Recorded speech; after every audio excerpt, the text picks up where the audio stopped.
Okay.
Good afternoon, good evening, good morning, good night. Welcome back on board my courtroom.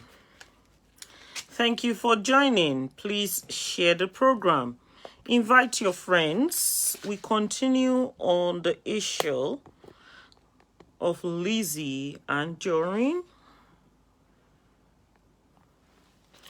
Thank you very much for joining. God bless you all.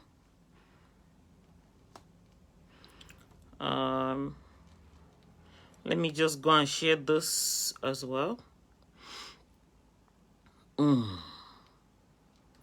For those of you that wanted to see the green color of this outfit, like I told you, all the colors are beautiful. All of them. Whether you go for blue, we have it available in royal blue. We have it available in green. I think black is sold out. We have it available in yellow. The yellow is beautiful. I'm going to be wearing the yellowness. It's very beautiful, very nice. So for those of you that want this particular outfit, this is the blue, the, what do you call it? The green color of it, and it's very beautiful. Good afternoon, ma. Mommy Adebimpe Alashadra. God bless you, mommy. Sweetest mommy. Fine, mommy. Fine, mommy. Fine, mommy. So thank you all. Thank you all. Thank you for the love. Like I always say, thank you for the love. Thank you for the support. The outpour of love is out of this world. Please, as you enter, don't forget to share the program. Just click on the share button as you enter. I know the last time that I wore a turban, a lot of people, I need to edit this particular one because we are not only talking about, I forgot to put Mr. Nee there as well. Hold on. I'm going to put Mr. Nee there. We have a permission to treat the case. And of course, we have our letter of consent from Mr. Nee to put his case on here, on this platform. And that is LIZZY ANJORIN versus Mr. Nee. So a new case. Let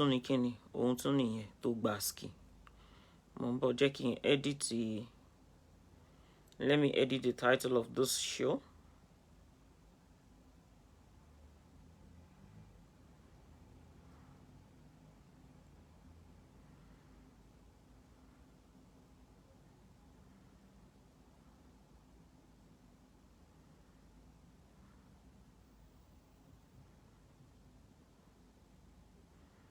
Mr.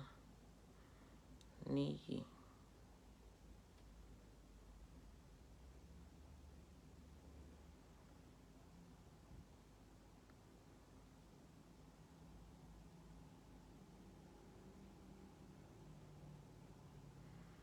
versus LIZZY.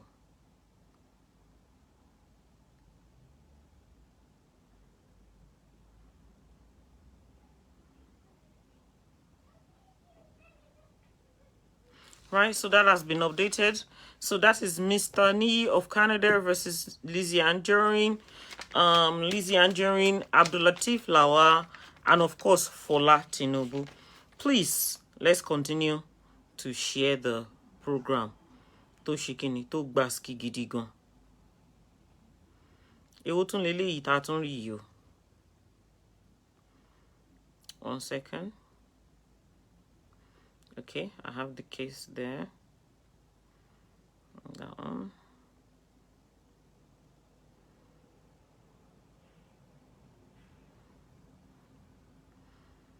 Sorry, 1 second, please. I should have done this before coming online. All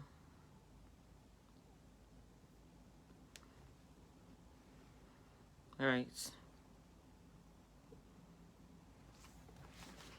Sorry, just a moment. I need to reply to this person. 1 second.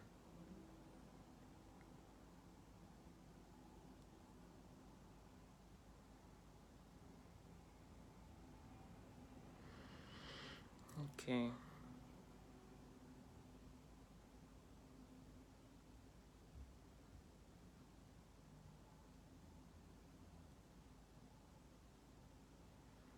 Right. Okay. Yes, that's all sorted. Thank you very much. Okay. So I know there has been a lot of noise on social media regarding this ongoing case, the case of Lizzy Anjorin. I don't know if you remember the case number 477-02180. That is case number 477-02180. And this is part 15 of the ongoing case or the ongoing saga of Lizzy Anjorin. Just in case this is needed for any court proceeding, or just in case it's needed for any lawsuit or whatever, I am going to repeat, my name is DORCAS Adeyinka. I am the CEO, the managing director of LPD Couture by Lady Polo D. And I am, of course, the director, the manager of this particular platform. I am responsible for anything that I put on this platform, as well as, any case that we put online. We do not slander, we do not bully, we don't defame people's character on this particular platform. We say it as it is. We make it very nice and clear for the general public. As far as I am concerned, I have what I call freedom of speech. Freedom of speech that allows me to talk. Okay? Freedom of speech that allows me to talk. Also, I also want you to know that I am not stupid. I don't come online to put a case on here that I don't have permission for. And I will not say things that I am not allowed to say, or anything that can be used against myself. As far as Dorcas is concerned, I have not said anything that I shouldn't have said, or that is out of context on this platform. Everything that we have said, we have evidence for.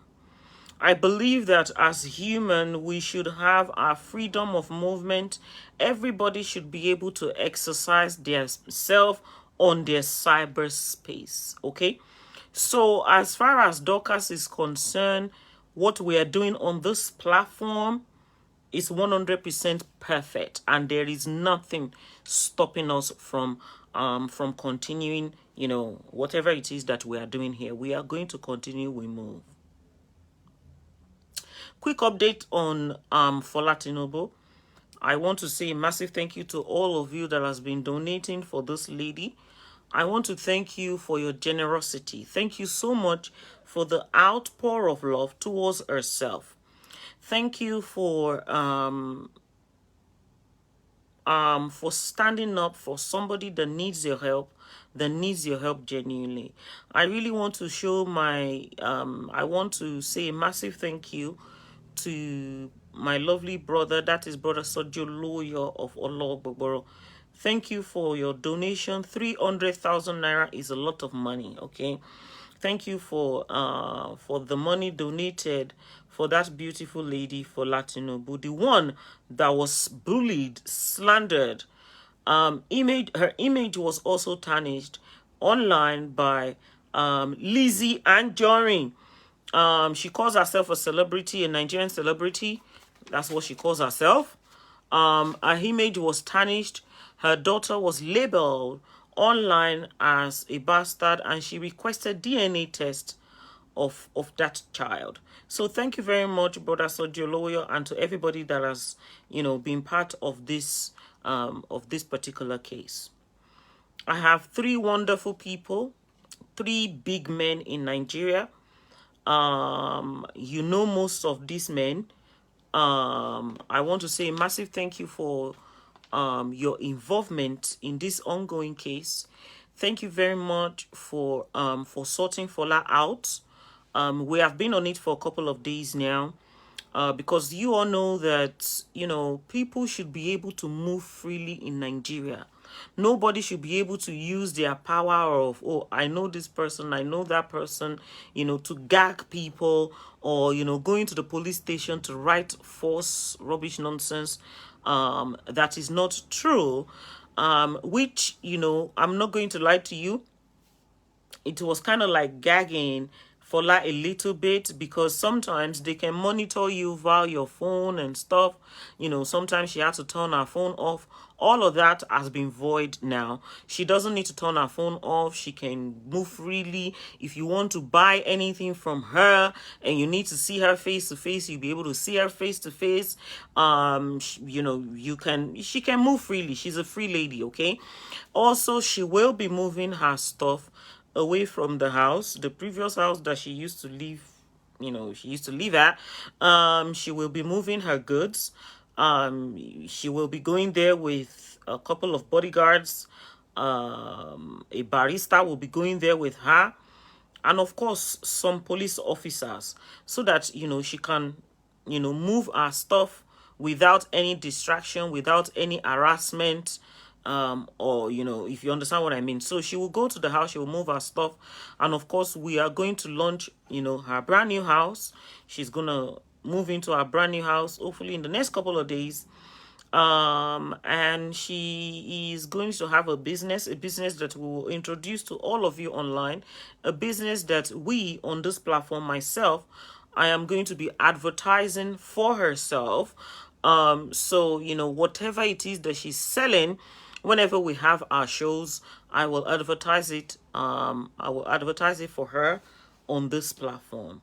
She's also going to have a couple of contracts, from this, major body of a gentleman. God bless you, sir. I really appreciate you. This gentleman is a big man, of course. He's, very big. When they say somebody is very big, he's a very, very big man into politics. Thank you for your help. Thank you for your support. I appreciate you. No name will be mentioned, but you are a big person and everybody know you anyway. But we are not going to mention any name. Thank you for the beautiful, thank you for all the kind gesture. Thank you for the contract that you gave Fola. That was a very big one. Okay, she's already made, we don't have any problem as far as Fola is concerned. She's going to be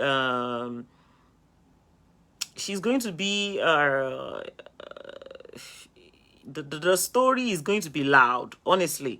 When you see what is coming, what is coming for Latinobu, you will be shocked, honestly. Even the so-called LIZZY that came online to bully her, to slander her, the so-called LIZZY that came online to use her stupid power over her, she will be shocked. by what Fola is going to have a big shop. You know, it's like a very big, nice mall. His shop is going to be bigger than Lizzy's shop, basically. Oma to be shop Lizzy lo, and she's going to be doing well in Jesus' name. Now, to the general public, to those of you that are worried about one stupid letter and stuff, please be rest assured. You know, I have amazing people around myself. You know, this is the United Kingdom. This is not Nigeria. In Nigeria, you know, in Nigeria, you can threaten people. In Nigeria, you can shut people up with a police officer. In Nigeria, you can pay people, you know, and you know they will keep you quiet. I don't expect anybody to be flagging my show anymore, because you know you need this show for evidence. So I don't expect you to be flagging. So the way things works in this country is totally different to the way it works in Nigeria. The way we handle things in the United Kingdom is different. In the UK, we have freedom of speech. You're allowed to talk. Nobody can stop you from talking. Nobody can gag you from talking.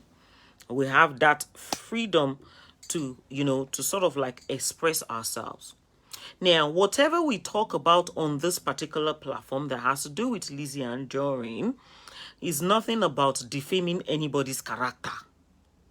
Lizzy Shogbo, àwa ò sí níbí láti defame your character. We are talking, we are doing analysis, okay? Unbiased analysis based on what you said.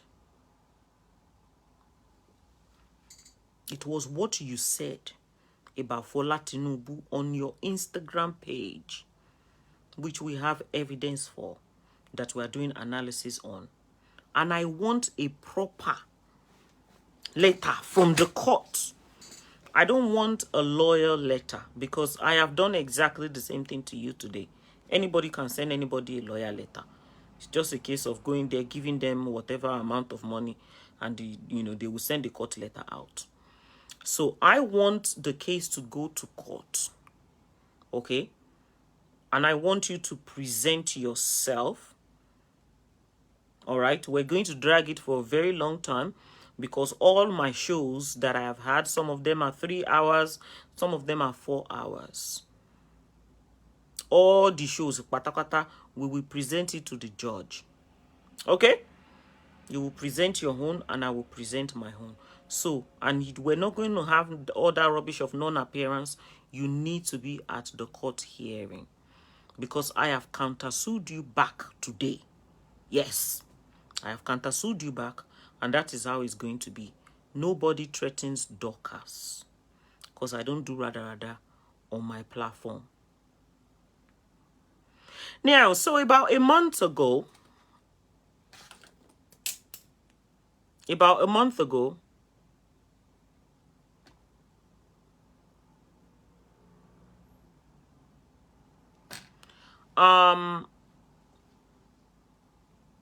Lizzy Anjorin came online. She bullied, she slandered Fola Tinubu. Fola Tinubu came out to ask her husband, Abdulateef Lawal,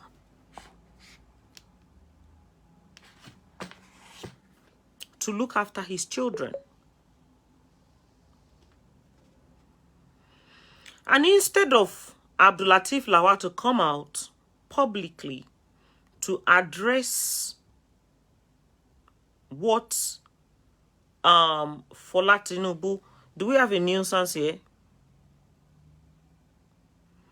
Admin, please be at alert. Instead of Abdulateef Lawal to come out to respond back to Fola Tinubu, Lizzy Anjorin came out and she said she has permission from Abdulateef Lawal to come out publicly to ask Fola Tinubu for DNA test of her children. She displayed her picture online. And of course, the case was brought to myself. And of course, Mr. Sojiolowo, you're also known as Olowo Gbogboro. We felt sorry for the lady. A matter was tabled before all of you that you are online. And of course, we started the donation, which you all of you, has been part of. Now, the show that I was having, or the show that I had rather, on, I think the last show we had was on Saturday.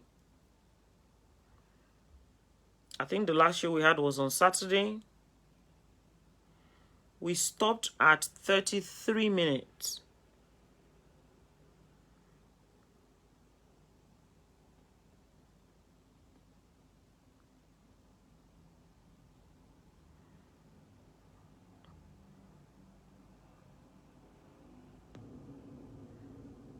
We stopped at, 1 second.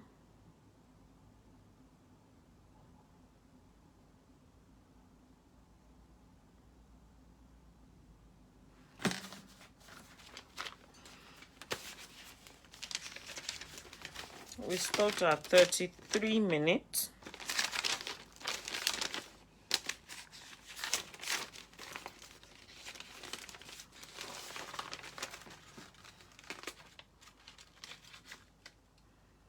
Okay.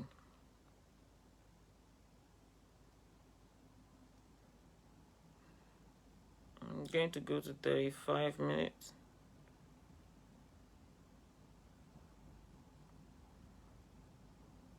Lizzy Anjorin, from where we stopped last time, she claimed that Abdulateef Lawal,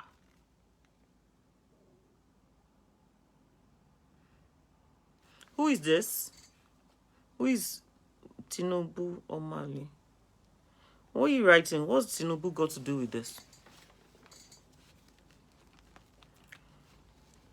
Lizzy Anjorin claimed that Abdulateef Lawal ó ti jẹ́ kóhun ṣe kíni, kóhun understand his motive and his plans for Fola Tinubu. She also made us láti understand the wípé I'm talking about Abdulateef Lawal, and herself actually planned what is happening to Fola Tinubu. She said that she is the one instigating him to torment her. I'm talking about Fola Tinubu.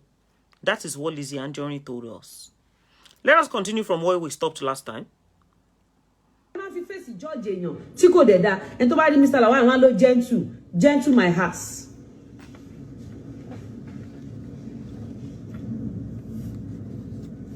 Yes, DJ Empire. Yes, I put them on my wheel. That's why I want my so that they can have equal rights. No, and if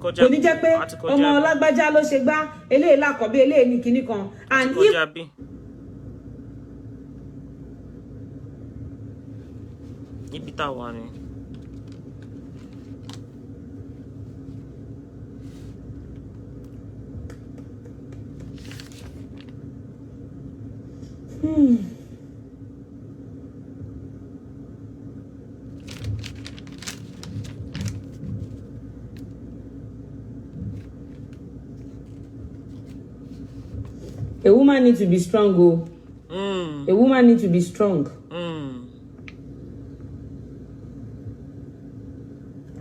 A woman needs to be strong, oh. Moshiso Mutsuso. Mr. Lawal is a good person. Good.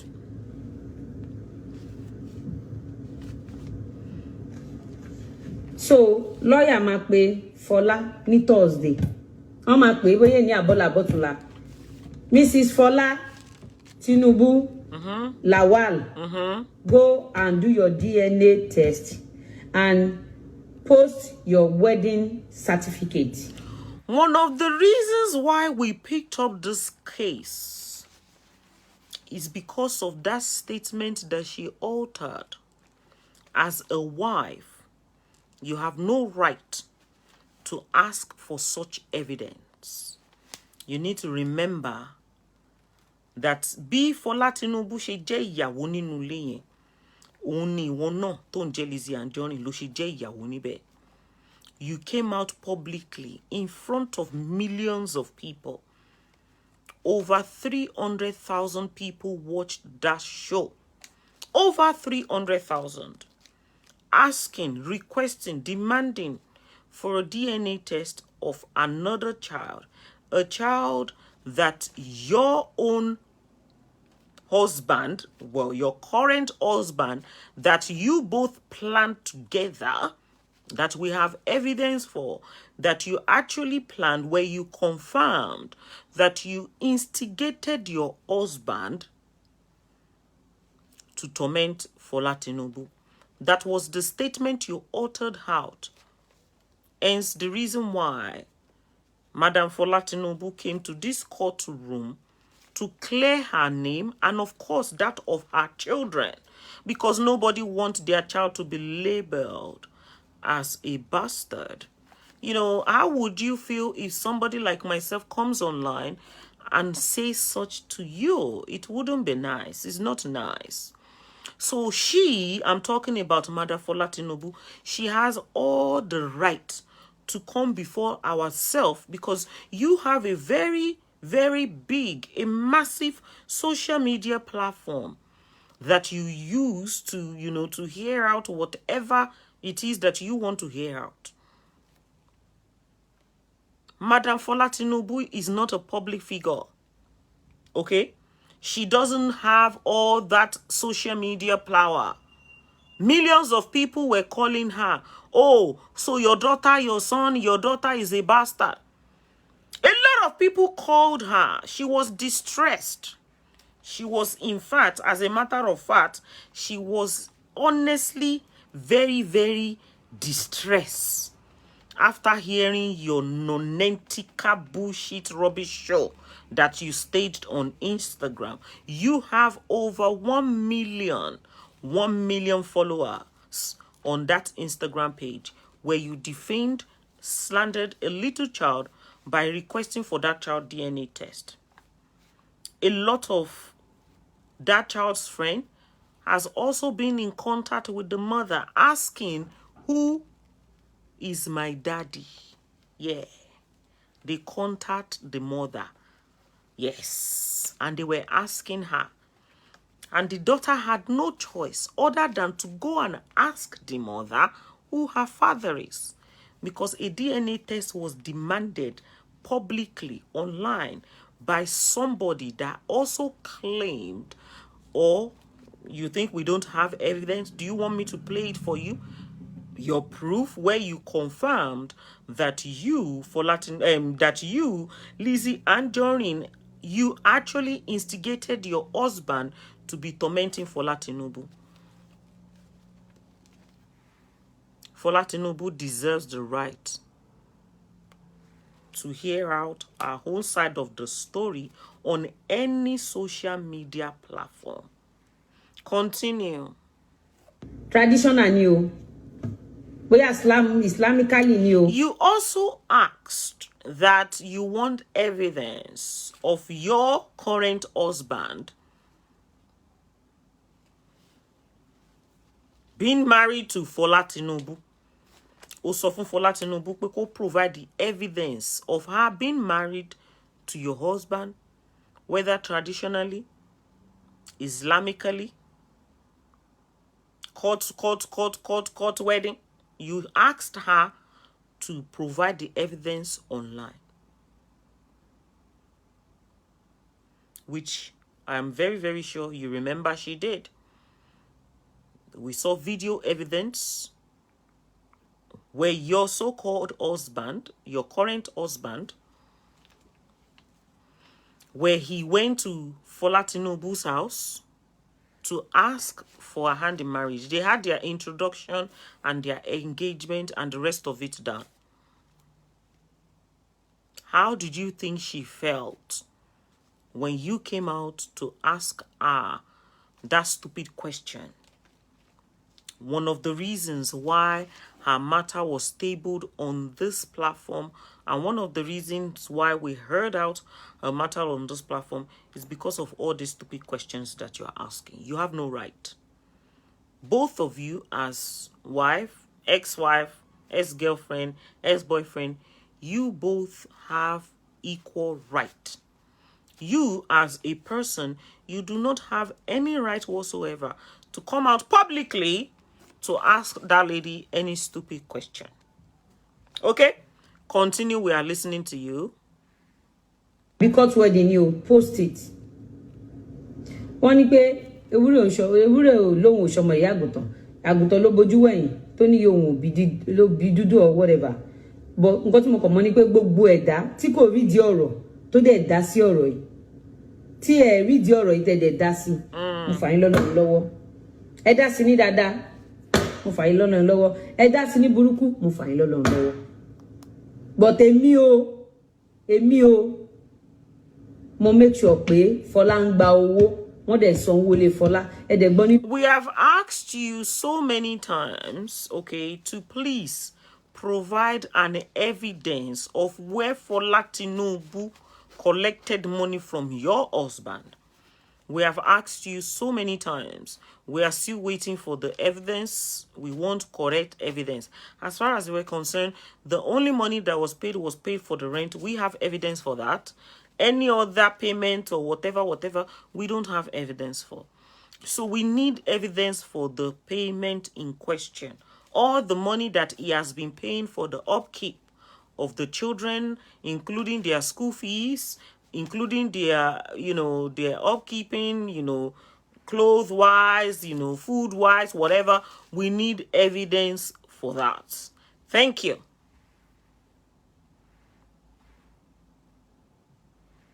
Tó pe baba landlord yẹn dẹ̀ sọ pé receipt tán fi sanwó wà àsàtàárọ̀ yìí nìyẹn o àsàtàárọ̀ yìí òun nìyẹn o pé receipt tán fi sanwó wà èmi mi ò tí ẹni ọkùnrin kó má rí ọmọ ẹ̀ gbogbo àfi ọmọ tó yẹ pé bóyá wọ́n kó lọ ní access sí pé gbogbo ọmọ tí a ní access sí tẹ́ bá mọ̀ wọ́n ẹ lọ bẹ̀ lọ́wọ́ wọn. Listen, Lizzy ANJORIN. Are you trying to take over another person's children? You want to take over her children? You want to... Báwo no ṣe máa ń sọ ní Yorùbá no? Ó fẹ́ máa gàbálé lórí ọmọ ọlọ́mọ. Ṣé ó ya wèrè ni? Question mo ń béèrè, bóyá ó ya wèrè, bóyá ó stupid. Why would you want to take over somebody else's children? Like, you are tormenting this lady, honestly. How can you publicly, in your right sense, come on, if I come online now and I start saying all the rubbish things that you're saying in your video, would you find that okay with yourself? How can you come out publicly to be asking such silly questions? Look at what you are saying. Look at what is coming out of your mouth. As a wife, a new wife, I hope you told them where you reported this, that you are a Muslim, and that this guy is allowed to marry as many as he wishes. And that you are not the only person that is married to him legally. Whether you went to court, already or not, whatever, we have different law in Nigeria. Do you understand what I mean? You have your legal paper, whatever. The way they do it in an Islamic way is totally different. What rights do you have, Lizzy ANJORIN, to destroy, tarnish the image of Fola Tinubu on your Instagram page with over 1 million followers? The same right that you have to go on Instagram to do what you did is the same right he has to table her matter here for the general public. Firstborn Alhaji kò ń kúrò lọ́dọ̀ mi. Now, the firstborn, only firstborn Alaji, kokin kuro lodo mi. That is the little girl that was interviewed, okay? That is the little girl that was interviewed by a gentleman called Pause and Ponder. Pause and Ponder happens to be a speaker for Lizzy ANJORIN, which we have evidence for. We have evidence of where their mother, the grandmother of Lizzy ANJORIN, said publicly that she introduced Pause and Ponder to Lizzy ANJORIN because she talks too much. She is too talkative. And that she gave the case to Lizzy ANJORIN to take over, to Pause and Ponder to take over. And on that same platform, my nakedness was published to the general public. Lizzy ANJORIN called in on the show, giving authorization for them to be showing my naked body. I want to know the right that they have to show my naked body, you know, my nakedness on that platform. Lizzy ANJORIN's speaker on Facebook, one that she is paying. We also have evidence for that. God!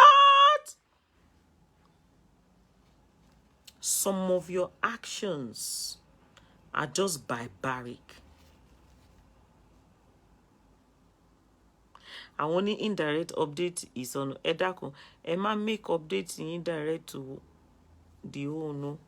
And stop confuses thunder. Sister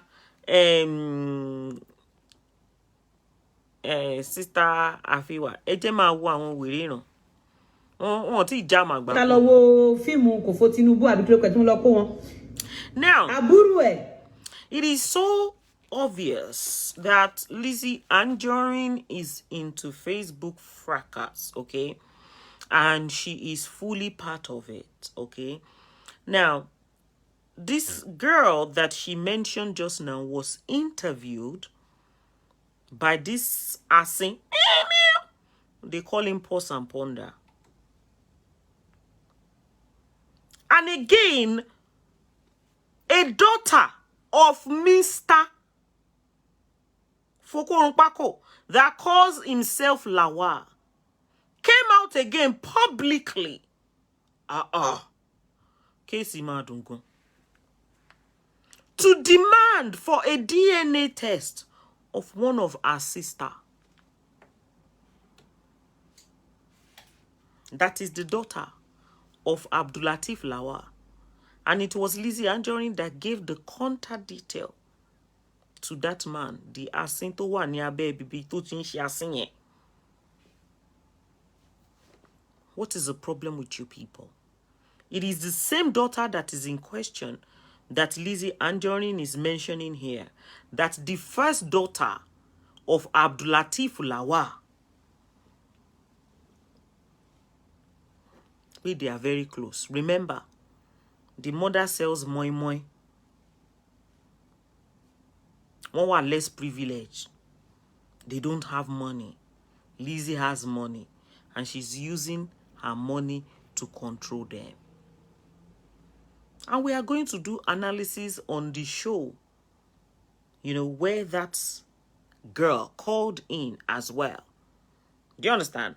Just to let the general public know that even the daughter came online to do what? To slander Fola Tinubu alongside Lizzy ANJORIN. It is all Lizzy ANJORIN's plan, a handwork. Bene, we will table everything before the court. Court. Continue. Kọ́mọ ẹ̀ ó máa pẹ́ 11 years ní year yìí mo wà níbi kọ́mọ yẹn tí mo náwó náà ra. Do you remember at the interview when that little girl came out to, you know, to ask for the DNA tests of her other sisters, okay? That girl said that she was 12 years old. Well, apparently, according to them, she is 12 years old. Odewani University and whatever. That is what you are hearing here. Mo fẹ́ kẹ́ máa pinky point to Lizzy Anjorin said, ọmọ yẹn máa ṣe kíni, ó ló máa pé 11 years old. I hope you guys are picking points. It is the same child that is talking, that we are talking about here. Continue. Tí ìyàwó Aláàjì fúnra wọn gbọ́ngbà ẹ̀ tó bá mi dé bọ́tì yẹn aṣọ mi. Ẹ lọ bèèrè lọ́wọ́ wọn tó bá nírọ́ ni. Ẹ wá post evidence. Mo ń ṣe èèyàn burúkú o. Mo ń ṣe èèyàn burúkú. Mo dẹ̀ nífẹ̀ẹ́ ọmọ. I love kids. Mo dẹ̀ nígbàgbọ́ nínú àwọn obìnrin ẹgbẹ́ mi. If you love children as you claimed, if you truly love children, you would not come out publicly, okay, to... Hold on, please.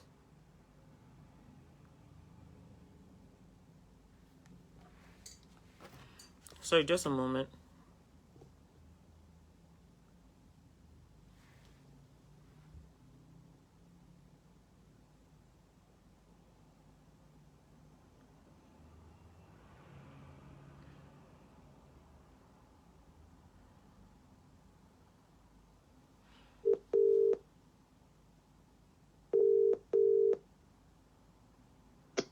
Hello? Hello, please, I'm online. You're disturbing my broadcasts. Hope everything is okay. Please, I'm sorry. It's okay, man. Thank you.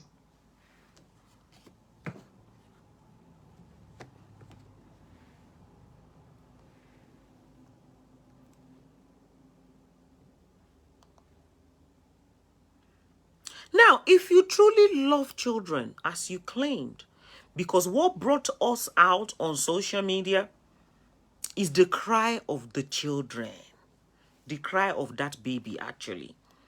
You know, you labeled a child as a bastard, and the cry of that child, it was so disturbing. Orí pé tí mo ṣe ń sọ̀rọ̀ lẹ́yìn tó yàtọ̀, swagger ló bá dé, swagger tó gbáskin. Who will listen to this? Oh, anybody don't help me. Oh no, Nicole support me. Oh, this to me. Oh, Emily, this Anjorin tó fẹ́ ọkọ ẹ̀. Emily, this Anjorin fún ọkọ ẹ̀. Láti ọmọ mi wà 3 months. Second born mi tí mo bí fún. Ó wà 3 months. Tó ti fi mí lẹ́mí ìdẹ̀ anybody. Tó fẹ́ help me. Nítorí wọ́n ṣe ìdè mọ́. Continue, we're enjoying this. Even ọ̀dọ̀ mi ni mo wá lẹ́ni, because I don't have anything to give my children. Mo own anything. Mo dẹ̀ jẹ́ ọkọ lówó torí ẹni ẹ̀wọ̀n mo ṣe sá kúrò ní. How dare you tell me about you love children? You love children and you came out publicly.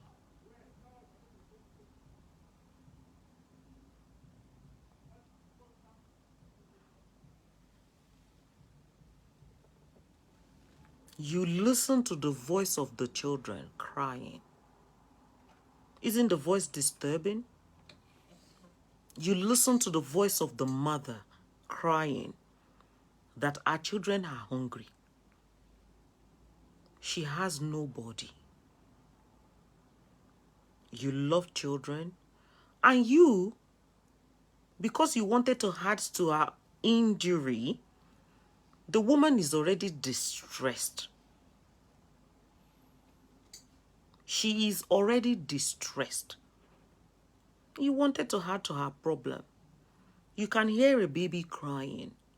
No matter what, if you truly love children, as you claimed, that show that you had, you would not have had it at all. You have no human feelings whatsoever. You are so evil. I mean, it's pathetic for anybody to hear the voice of a child crying like this, and all the person can do is to come out again publicly to bully such child by saying that the child is a bastard, by requesting for the DNA test of such child. You can't be loving a child and listening to this. I don't even want husband. Me And this lady made it clear that she's not even after your husband. that she's not interested in your husband. That all she wants is food, onje, for her children. If truly, truly you, Lizzy ANJORIN, if you truly love children, you would have advised your husband to do his responsibility as a father. You wrote in your letter that I said, Lizzy, your husband is not looking after his children. Is he looking after his children? Can we have evidence, proof that he is looking after his children? Written, bank details, statement, print it out, post it publicly, provide it. Nothing. How can you be so evil? How can you be so heartless?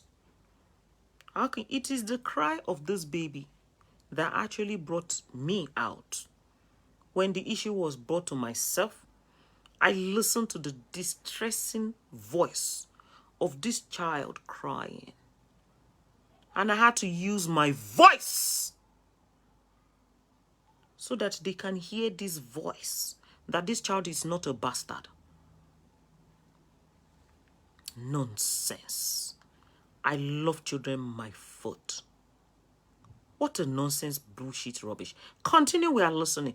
Contradict yourself a little bit more. I want you to continue to contradict yourself.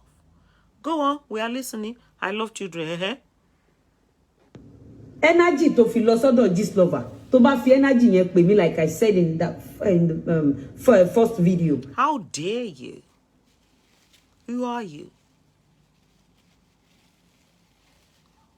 Hello? You already said the children are bastard, that they need DNA test. So you want her to lobby under you. Abi girl, you maddening. You want Fola Tinubu to lobby under you. Are you the one that gave birth to her children? You already labeled the children as a bastard, requesting for a DNA test. And you want her to come and lobby under you? To beg you for money to feed our children? Do you think that is right? Bro. Brother Soji Abraham Coker. We have this case. Hello? You want her to come and ask you for money because you want to control her the way you are controlling the other wife's children. That is what you have been doing, controlling the other wife's children. You want to put her under your bondage so that you can control her. This is what you will do. You want to be the madam, boss lady. Nonsense. No. Fola Tinubu stars, or her star, rather. No. Oko Monokai.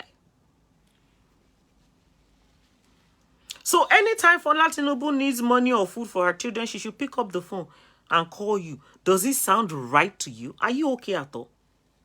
Does it sound okay to yourself that an ex-wife or an ex-girlfriend should be calling you to request for food money for her own children? Who does that? Hello? Who does that and where? No, it is not done. I'm sorry. I disagree with you on that. You can do it to the other children, their mother and stuff, not Fola Tinubu. She will not beg you for food. She doesn't deserve that treatment. And what she did was she contacted her husband, which is the person that she has business with. Fola Tinubu has no business with you. She has business with her husband. Hence, she called him on the phone. Whether she has the right to record him on the voice note or not, that is their problem. Whether she needed consent or not, that is their problem. But that is the only evidence that she has to back herself up. Because you have been tormenting her. And remember, you said that you planned it together. You instigated it. Maybe you have not heard it, but Jekimbe play. No, I'm at available at home. Not available. Wow. DHL. You instigated your husband. Let me play it for you. Hold on. It's here. We have it available here. God!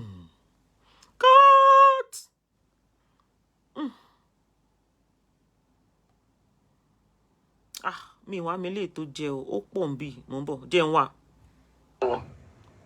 Ó dàbí envelope tó ń seal pa ni. Tẹ́ bá já, lẹ máa mọ nǹkan tó wà nínú ẹ̀. Show you. Not down. We me peace le mi fẹ́ láti lẹ̀ because bá ṣe wedding tán ni Madam Fola ti jáde ńgbà yẹn ṣó ti yín. Èmi dẹ̀ bá wọn sọ̀rọ̀ pé a ní láti jà. We are one big family and we have to. No. So any we are one. Does that mean pé ẹ mọ̀ pé Mr. Lawal wọ́n ṣì ń fẹ́ Madam Fola? Ṣé nǹkan tí ẹ mean nìyẹn? Sherry, mi ò ní dá sí àárín yẹn. Reason ni wípé nǹkan tí mo fẹ́ kí everybody mọ̀ ni wípé nígbà tèmi àti Alhaji ṣe wedding, Alhaji ń dágbé ni. Tí Alhaji àti Madam Fola bá jọ ń gbé, àní ṣègbéyàwó láyéláyé. 1 second. Ẹ̀yin má jẹ́ spokesperson fún Mr. Lawal lórí ọ̀rọ̀ DNA. Ẹ jẹ́ kí Mr. Lawal insist. Tó bá jẹ́ pé there will be any DNA. Ṣé ẹ̀ ń gẹ̀tì nǹkan tí mò ń sọ? Ṣùgbọ́n lára nǹkan tí à ń gbọ́ ni pé wọ́n ní ẹ̀yin ń threaten kí lórúkọ màdámù yìí?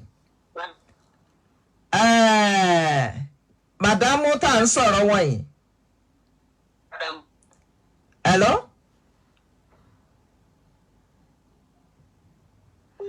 I want to see where you... ọlọ́pàá tẹ́tí Madam Tinubu mi dẹ̀ ní ever ṣe bẹ́ẹ̀ láyé. Ṣóyè yín sà. Bẹ́ẹ̀ni. Ṣé rí èmi àti Madam Fola Tinubu àjà àdẹ̀lẹ̀jà láyéláyé. Ṣóyè yín sà. Ṣé wá DNA yẹn ṣé ń gbọ́ mi sà? Bẹ́ẹ̀ni, mò ń gbọ́ yín. Alhaji kan jọ lọ yanjú ẹ̀. Ṣóyè yín sà, when you mean well at times, ó máa ń di nǹkan míì. Ṣé ń gbọ́ mi sà? Bẹ́ẹ̀ni. Tó ti eyín nǹkan tí mi sọ. Number 1, ṣé mọ̀ pé Alhaji ò ní platform lórí social media? Ṣó ti eyín? Bẹ́ẹ̀ni. So, tí n bá fi platform sọ pé nǹkan báyìí, ṣó ti eyín nǹkan tí mi sọ? But ní junction tájọ dé iṣẹ́ ń gbọ́ mi sà. Àwọn méjèèjì wọn ń ṣe àlè ara wọn mọ́. Wọ́n ti bímọ fúnra wọn. Ṣó yẹ yín kí wọ́n mọ bó ṣe máa ṣe. So níbo ni ọpọlọ ẹ ló wà? Ó mọ̀ pé wọn kì í ṣe àlè ara wọn. Wọ́n ti bímọ fúnra wọn. So which means that they are, they will be connected forever no matter what. Níbo wá ni ọpọlọ ẹ àti brain ẹ ló wà nígbà tó ń béèrè fún DNA test tó mọ̀ pé òun ló lọ́mọ. Mo ń wá bí tó ti sọ pé o instigate ní torí pọ̀ tí mo gé sí. Èmi fẹ́ sọ nìyẹn. Wọ́n ní àwọn nǹkan. Tó pọ̀ ó pọ̀ mò ń bọ̀ mo fẹ́ wá mo gbọ́dọ̀ rí. Ṣó yẹ yín? Bẹ́ẹ̀ni. Tí wọ́n bá ti understand ara èèyàn ò lè ṣẹ́ra èèyàn. Ṣó yẹ yín sà, for 15 years so many times mo ti mess up ó welcome mi padà. Àwọn náà ti fọ́nbù dáadáa ó welcome mi padà. So èmi náà welcome wọn. So nísìnyí.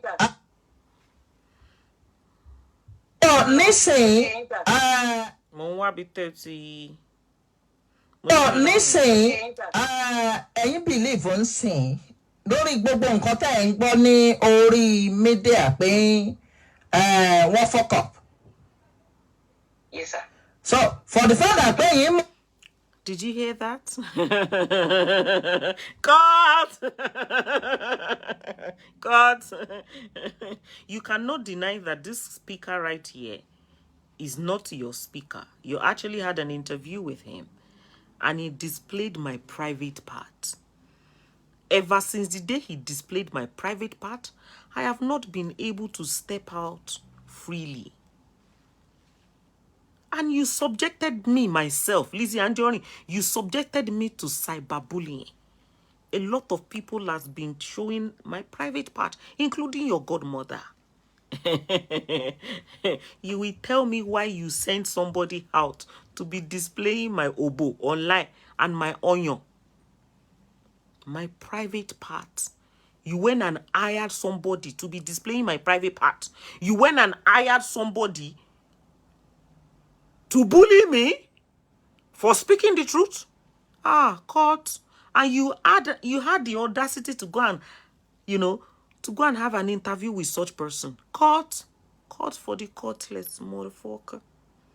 One of my sweetest person just enter. I love you. Court. We're going to court. He publicly displayed my private part. The only private part that is only my husband that has, and he was bullying me online. A speaker of LIZZY ANJORIN. That, they had an interview together on Facebook. You cannot deny the speaker. This is your voice with the speaker. Here, right here. But all I want now is where you said you instigated your husband to do what? To be bullying and slandering for Tinubu. You planned it together. That way àwọn people iburu. Ìyẹn sọ pé kẹ́ wá wò pé mo ò fẹ́ mọ́. Ẹ ṣàṣì because fuck up yìí ṣe ń gbọ́ mi sá. Èmi tí mo pa ẹ pé lágbájá ẹ jẹ́ ká ṣe lágbájá ẹ jẹ́ ká. Did you hear that? Your speaker, you tormented for Tinubu. Did you hear what you said? You tormented for Tinubu. You said you instigated your husband. You planned it together to torment her publicly, to call her daughter bastard, to demand for a DNA test. Oh my God. This court case will be sweet. Oh, send me a court letter, Neo. I don't want a lawyer, Tajambe lawyer letter. I need a proper court letter from the court.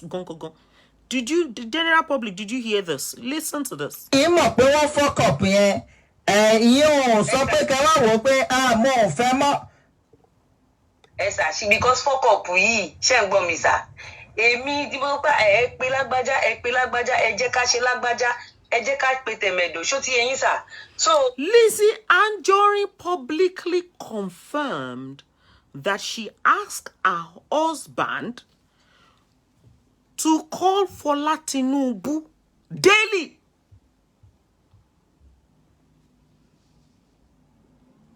She instigated everything that her husband was doing in the voice notes. Who does that? Tormenting her up and down. And after doing that, she has the audacity, the right to come out publicly before the general public in front of over 4,000 people. We recorded it live when she was having the show. In front of over 4,000 people demanding for a DNA test of the child. We also have a voice note. Continue. Let it go. Kí ló sọ? Mi ò mọ̀ pa wọn. Ètò ẹgbẹ́ mi kọ́ ni mo instigate pé ẹ pé lágbájá ẹ jẹ́ ká ṣe báyìí fún lágbájá because. Why did you do that? You instigated your husband to pe lágbájá ẹ jẹ́ ká ṣe báyìí fún lágbájá. What sort of a person are you? Appearance shows demand. You are so wicked. Wo, wá jẹ́ pírígìdìyà. Continue. Pọ̀ fúnra wa. Ṣó ti yẹn sá. Did you hear that? Did you hear that? Evidence ìyapa síbi. Continue from ibi tó ti ń sọ̀rọ̀ lọ yẹn. Mo ń gbọ́. Continue, mo ń gbọ́ o. Continue. Pè mí. A lè jọ ṣe business, o lè ṣe business ti ẹ lọ́tọ̀. O lè open branch ní mainland gan. She's now feeling like a big madam.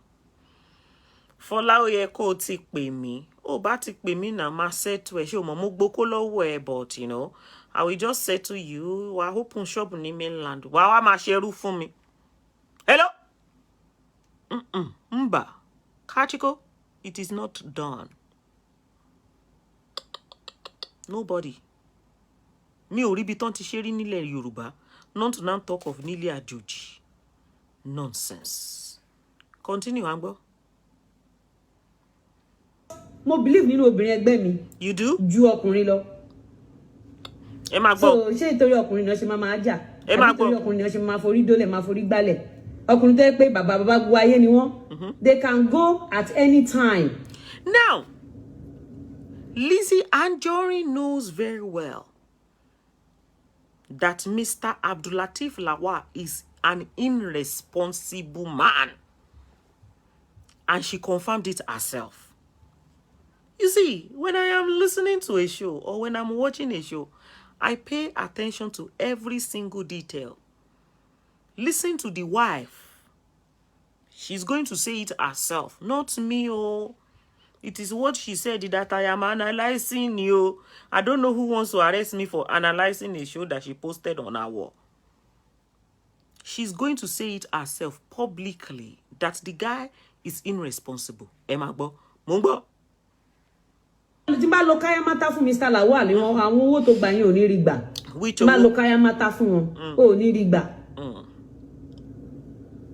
Tí bá jẹ́ oníkaya mata ẹ̀dá, èmi náà ní bùkátà náà. Why tí ṣe máa láwọn kan máa send owó bẹ́ẹ̀? Mo ní bùkátà, but I just believe you have to be fine. Emagbo. Ibi tí mo dúró sí mi kúrò ńbẹ̀ o. Tí ò bá ṣe Mr. Lawal ló ní ọmọ mẹ́tẹ̀ẹ̀ta, a máa jà o. She asked for this DNA test more than 5 times. And she made it clear that if it is not Mr. Lawal that gave birth to all the children, or children's, yes, children's, children's, she said that woman any problem. Hence, she started sending out Fola's pictures to all her bloggers, and she subjected her to cyberbullying. And she was asking, they were blogging her, including their mother. She also blogged Fola Tinubu. You know, sometimes I'll be, why would you post Fola Tinubu's picture on your wall?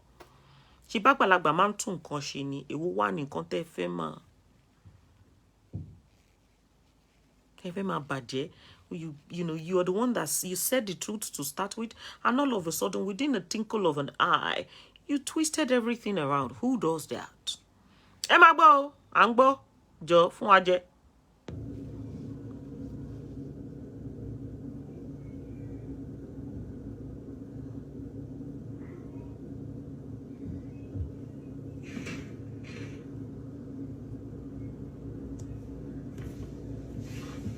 Sherry and your baby, kan tí mo máa sọ fún yín lélẹ̀.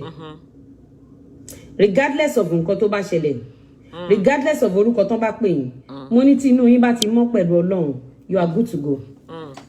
Tí inú yín tó bá ti mọ́ pẹ̀lú Ọlọ́run, you are good to go. When you are living large, when you are doing well, wọ́n rò pé ogun ni, wọ́n rò pé irọ́ ni, wọ́n rò pé fake ni. But guess what? Ọlọ́run ni, because inú ẹ mọ́. Then kẹ́ ẹ ṣiṣẹ́, ẹ jẹ́ ká ṣiṣẹ́ àwa obìnrin.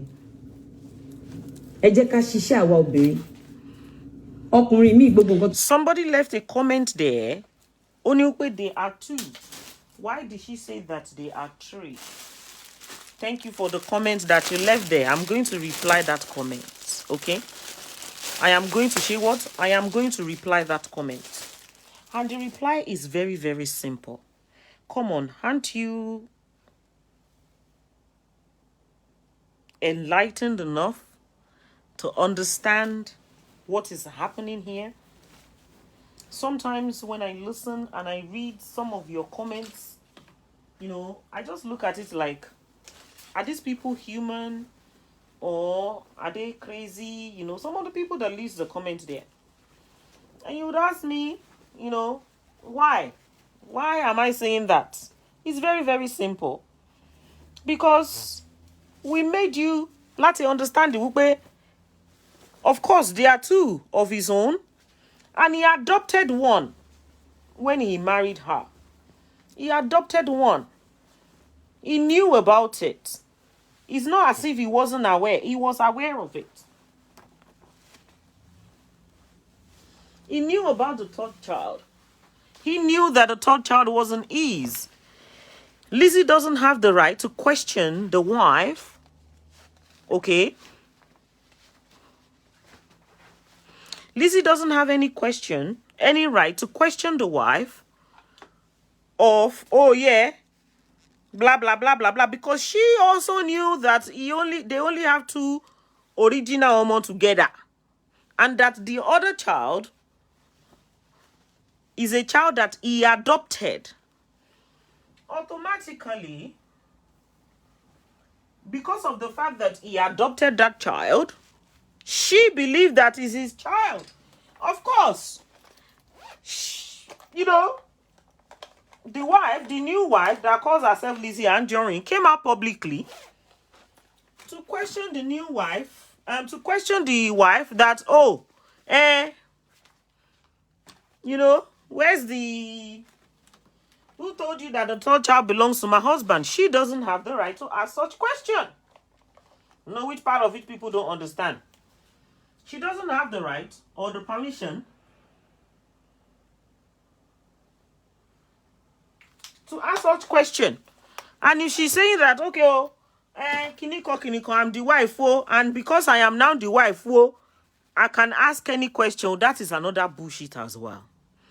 Any normal person that has brain, any normal person, Tori Ebakwe, will not ask such stupid question from another woman, or question another woman of the paternity of their child. It's totally wrong. Hello, how are you? As you all know, bá ṣe wà lórí bí, bá ṣe ń ṣe kíni, bá ṣe ń ṣe show. Òun làwa ń ṣe kíni, òun làwa dẹ̀ ń ta aṣọ. Ní sùúrù jọ.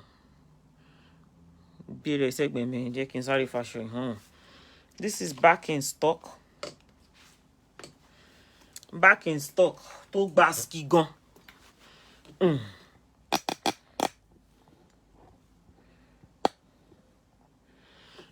This is back in stock. Sister Motayo, good afternoon, ma. We have beautiful collections at LPD Couture to Baski. The boss lady, DORCAS, Adeyinka unstoppable, confirm. Ẹ̀mí rẹ̀ tó ṣe tọdún táwa. Adé, àṣepúpọ̀ lórí ilẹ̀ wọn lọ́la.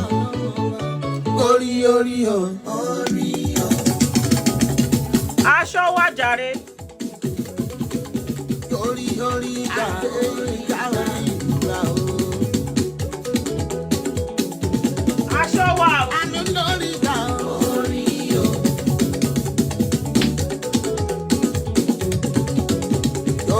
Orí gbà, aláṣọ àtàjẹrẹ. Ibi tí ó gbà kọjá, àwọn kan gbà fẹ́ sọdá. Oúnjẹ tó máa ra rẹ̀ dán, àwọn kan jẹ tẹ̀. Aṣọ wa. Aṣọ là ń tàn. Ohun gbogbo tó jẹ́ bàbàrà fún wọn, ló fi ṣàrà fún wọn. Ara ló fi ṣe fún wọn. Orí pé ọ̀rá àdúgbà ni. Aṣọ tó gba ski wà. Orí o. Orí o. Ó ṣe bọ́sì. Orí gbà.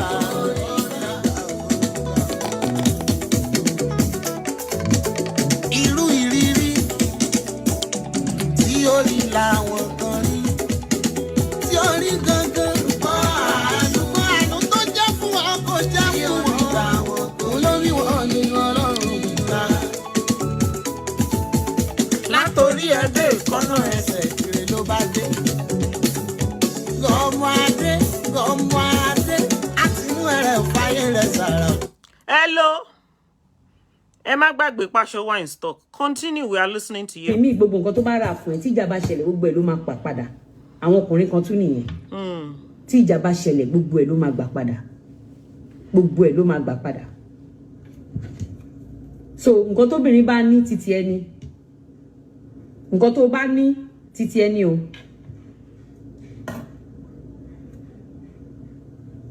For now, máa ṣe kí ni? Mo máa post àwọn evidence owó tí wọ́n ṣe yẹn. Mo máa post ẹ̀. Then tí kò bá wá fún DNA ní Thursday, ẹ kú mọ̀ pé mi ò sí Nàìjíríà.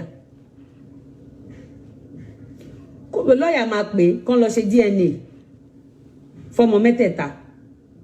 But she's saying it repeatedly. Are you listening to this nonsense? tí kò bá wá fún DNA ní ọjọ́ Thursday, ó tún fi time sí. Ó ń sọ repeatedly ni. Are you listening to it? Tí kò bá wá fún DNA lọ́jọ́ Thursday, wàhálà máa ṣẹlẹ̀. Lawyer máa wá. Can you just imagine the nonsense? Listen to what we are listening to on our cyberspace. Who does that? Who in their right mind, right sense, right brain does that? Ojú sí tẹ́ bá discover pé ọmọ mẹ́tẹ̀ẹ̀ta ò ṣọmọ Alhaji, mo kàn béèrè ni. Àwọn èèyàn dẹ̀ ní kí n lọ rest. All my life, mo ti jókòó 2 months báyìí rí in history of my life. Kí n jókòó 2 months. So if you Ibi tí mo wà yìí ẹ fẹ́ mọ bóyá ń ṣe mí ni. So if you are somewhere and you are sitting down for so long and you don't enjoy how you are sitting down, you know, whatever, do you have to take the anger, the frustration out of Fola Tinubu? Because this is all I can see here. That you are sitting down somewhere in America and you don't feel comfortable and you just feel, you know, the need to come out and start launching attack on one of your husband's wives.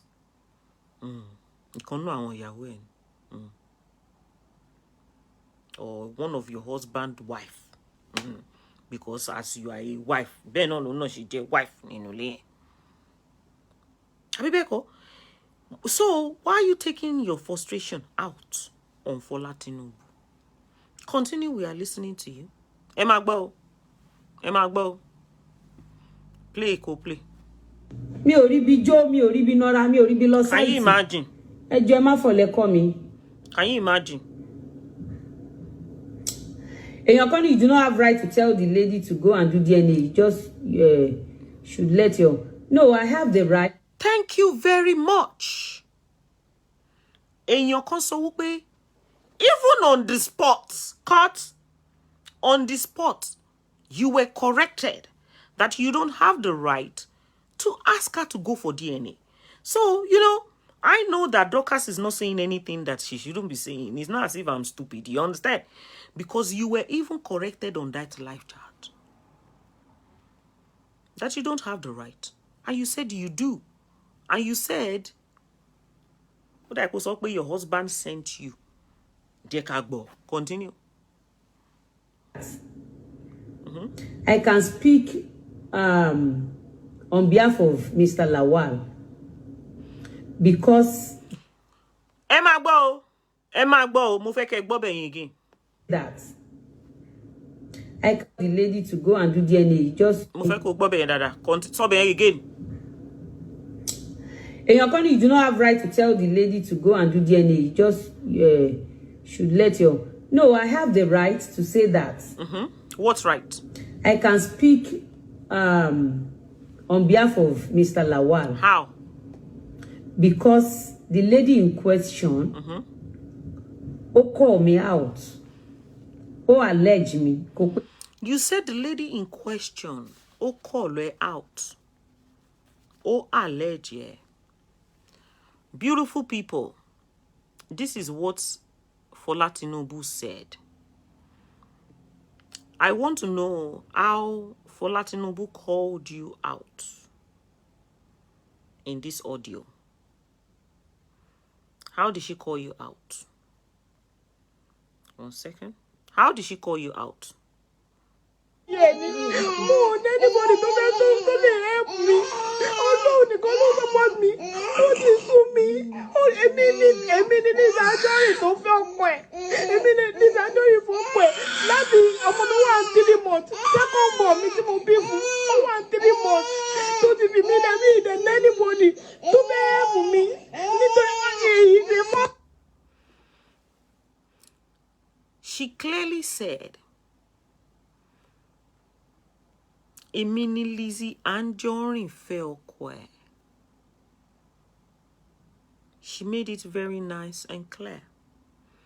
Èmi ni Lizzy Anjorin fẹ́ ọkọ ẹ̀. How did she call you out? Where did Fola Tinubu, where did she call you out? Èmi ni Lizzy Anjorin fẹ́ ọkọ ẹ̀. Where is the call out there? Can you see that you are a liar? Where did she call you out? How? When? What time? What minute, second? So you need to give us the evidence of Ibito to call you out. You give us the evidence. To Baski. Wow. Talk about Mr. Lawal no drag. But oh, call me out. So I have every right. I have every right. You said to bá jẹ́ wípé Mr. Lawal ló drag. Ó ní pé kò kàn ẹ́. Hold on, please, guys.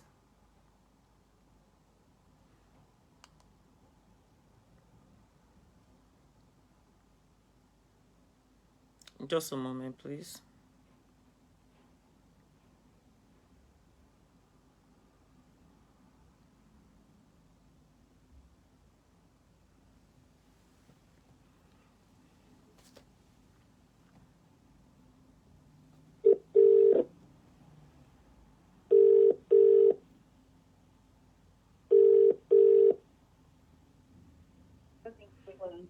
Hello? Hello, please. Hope everything is okay. You are disturbing my my broadcast. Oh, sorry. I didn't know you're on broadcast. Sorry about that. Sorry. Are you true now? Should I call you No, back? I'm please? still online, ma'am. All right. Sorry. Thank you. Please.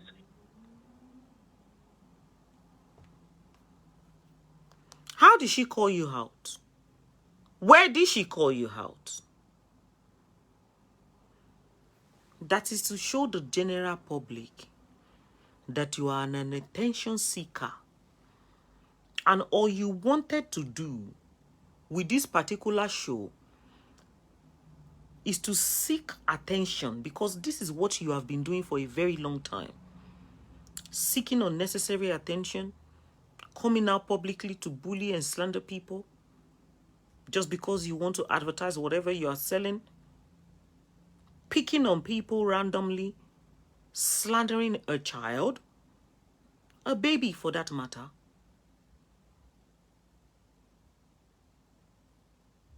Please, black is not okay. And doing all sorts of nonsense. Because this lady did nothing.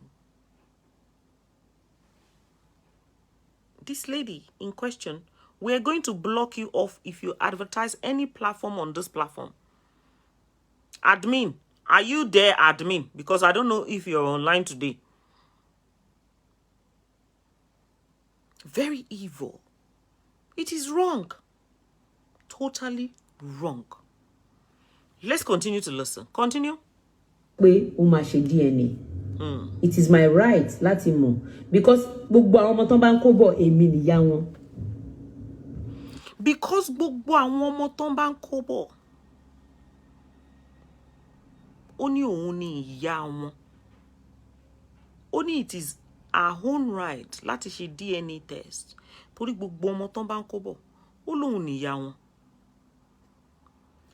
The mother of those kids are not dead. They are very much alive.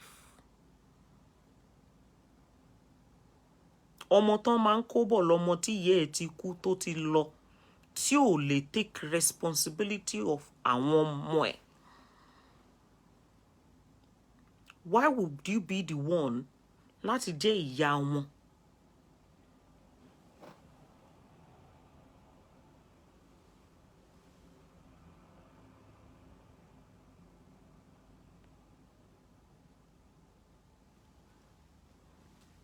What nonsense are you talking about? Ṣé ọ̀rọ̀ tó ń sọ lẹ́nu ara ẹ̀, ṣé ó hard up, ṣó make sense? Are you trying to kill the mother so that you can so that you can take over the children? Why would you be ìyá wọn? Okay, because you are the one that will be feeding them. Maybe that is what you mean.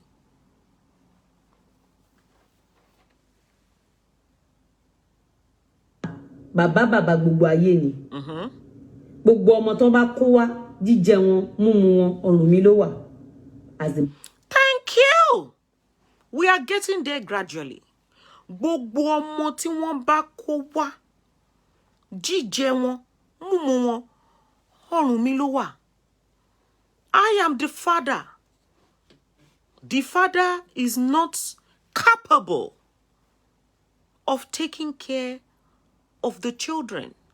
The father here is myself. I am responsible for their school uniform, their feeding, and the rest of it. Because gbogbo owó tó bá fẹ́ bọ́ síta sọ́wọ́ àwọn ọmọ yẹn, ọrùn mi ló wà. Did you hear that? Nonsense. Continue, we are listening. Baba gbogbo ayé ni. Is not Mr. Lawal. Tẹ́ bá dá Mr. Lawal dá ọmọ ṣọkùnrin, wọ́n ti rántí ayé ara wọn dé pé máa rántí obìnrin kan bì kan. Wọ́n ló ṣe ń dùn mí fún Fọlápá. Even pẹ̀lú ìwọ̀nba tí mo ṣe ó dẹ̀ tí wàá ṣe báyìí fún mi. Ó ní bàbá gbogbo ayé ni. Ó ní òun ló ṣe ń dùn mí fún Fọlá. Wípé ìwọ tó yẹ kó wà lábẹ́ mi kó máa ṣe bí slave, kí máa rán iṣẹ́ kó máa lọ, kí máa ní ó yá lọ jíṣẹ́ kó lọ jíṣẹ́, kí máa ní kó dìde. Kó dìde.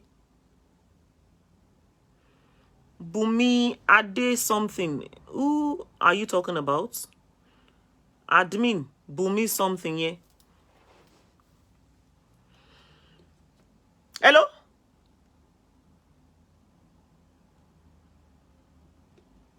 Ṣó ń gbọ́rọ̀ tó ń jáde látẹnu ẹyẹ. Ṣó ń gbọ́rọ̀ tó ń jáde látẹnu ẹyẹ. Honestly speaking, Fola deserve ó yẹ kí, and is going to be very dirty. Fola will sue you for defamation of character. And she will win the case.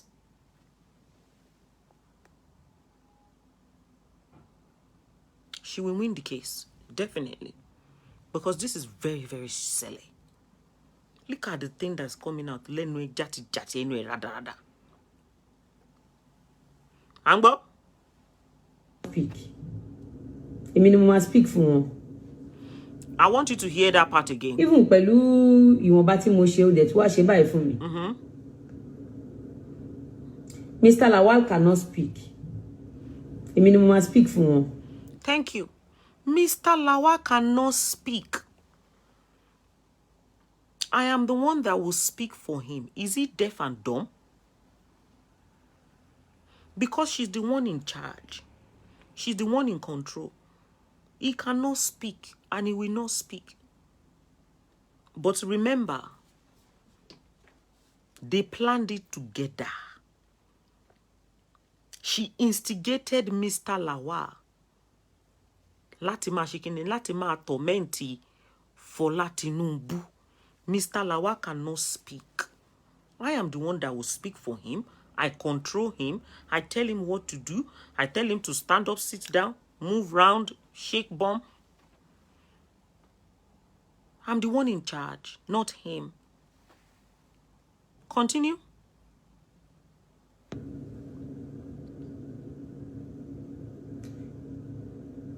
Ajoke, you don't understand. She said, Mr. Lawal is the owner of the 3 kids. She mọ̀ pa ní evidence lọ́wọ́. Ó ti kọ́kọ́ gbé jáde after wedding. Ó dẹ̀ tún ti gbé jáde ní gist lover pé ọmọ mẹ́ta ló wà lọ́wọ́ òun tí Mr. Lawal filẹ̀ fóun. Ibi point tá ń lọ nìyẹn. Ó yẹ kó jáde nípa ọmọ kan ní ti Mr. Lawal o. Ọmọ méjì ní ti Mr. Lawal o. That one is another thing entirely. You are just very silly, honestly. Hold on. Let's listen to it again. Yeah, no, anybody tó lè help me. Ọlọ́run nìkan ló support me. Ó ti sú mi. Èmi ni Lizzy Anjorin tó fẹ́ ọkọ ẹ̀. Èmi ni Lizzy Anjorin fún ọkọ ẹ̀. Láti ọmọ mi wà 3 months. Second born mi tí mo bí fún. Ó wà 3 months. Tó ti fi mí lẹ́mí ìdẹ̀ anybody tó fẹ́ help me. Nítorí wọ́n ṣe èyí ṣe mọ́. Bẹ́ẹ̀ni, ẹ wo, even ọ̀dọ̀ ọ̀rẹ́ mi ni mo wálé ní because I don't have anything to give my children. More than anything. More than Jay, I call over to any young Moshe Sakurone. I don't have anything. I said to, I mean, anybody who said to, I don't even want husband, me or fair call. Life for me anymore after that one mommy. Ma she jeun pẹ̀lú àwọn mommy, but she ma live fine. Pẹ̀lú àwọn mommy ni mo wà okay. School fees my mama lọ dédé. I don't want husband. Àwọn mommy ni ọkọ mi àti iṣẹ́ mi. I don't need business mi ni mo fẹ́. I don't even want. Mo fẹ́ ṣe business kí ma dé kó ma fi tọ́jú àwọn mommy. Nǹkan tí mo fẹ́ nìyẹn. I don't want husband. Kò dé sí nǹkan méjì tó ń bà mí lẹ́rù tó wípé àwọn mommy ló jẹ́ kẹ́rù máa bà mí torí mo fẹ́ kẹ́rìntì àwọn mi wà ní bébì ó wà fún ọmọ títí mi ẹ̀ ṣẹlẹ̀ mo ò dẹ̀ anybody mo ò nógún mi ìnáwó mi ìnáni títí mo lè fi jà. Hello? Where did she mention the 3 children? Because honestly, I don't like it when kids are crying. I have never listened to the audio in full. Where did she even mention the 3 children to G's lover? This is the voice note that she sent to G's lover, which is what we have here. Where is the voice note? I want evidence of that voice note that she sent, and she said 3 children. And even if she said 3 children, that is the agreement between herself and her husband. By all means, she is allowed to say that. Hello? Show stupid ni. Lizzy ANJORIN. Show yawiri ni. She can say that because when she met him, he knew that she had already had a child. And he adopted that child. So even if she say, okay, omo meta at all, which she did not, she has the right to say it. Hello? Show what we ni. Show ye buruni. Show gbaduni. You still have the gut to come out publicly to talk rubbish. And you want to sue. Sue where? Can you please, who is the idiot putting this here?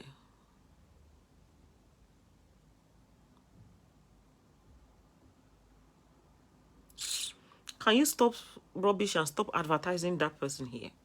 Continue. Then àwọn ọmọ mẹ́tẹ̀ẹ̀ta tó wà lọ́wọ́ ẹ̀ ṣe mọ̀ pé son ni Mr. Lawal ni wọ́n carry. So I need láti ṣe DNA fáwọn mẹ́tẹ̀ẹ̀ta. Madam Ajoke. She said it again, repeatedly. Repeatedly, she kept hammering on DNA tests. DNA tests. Ọmọ mẹ́tẹ̀ẹ̀ta. Èmi ti rò bóyá pé Fọlá gan ti ẹ̀ sọ pé ọmọ mẹ́ta ni. Àṣé Fọlá gan ò sọ, but she used the excuse of Fọlá sọ pé ọmọ mẹ́ta láti bọ́ síta láti wá launch attack tó fẹ́ launch.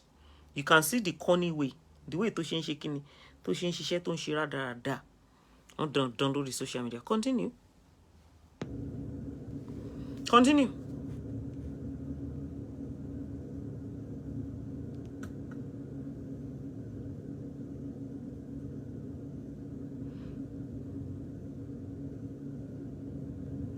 Don't forget to share the show.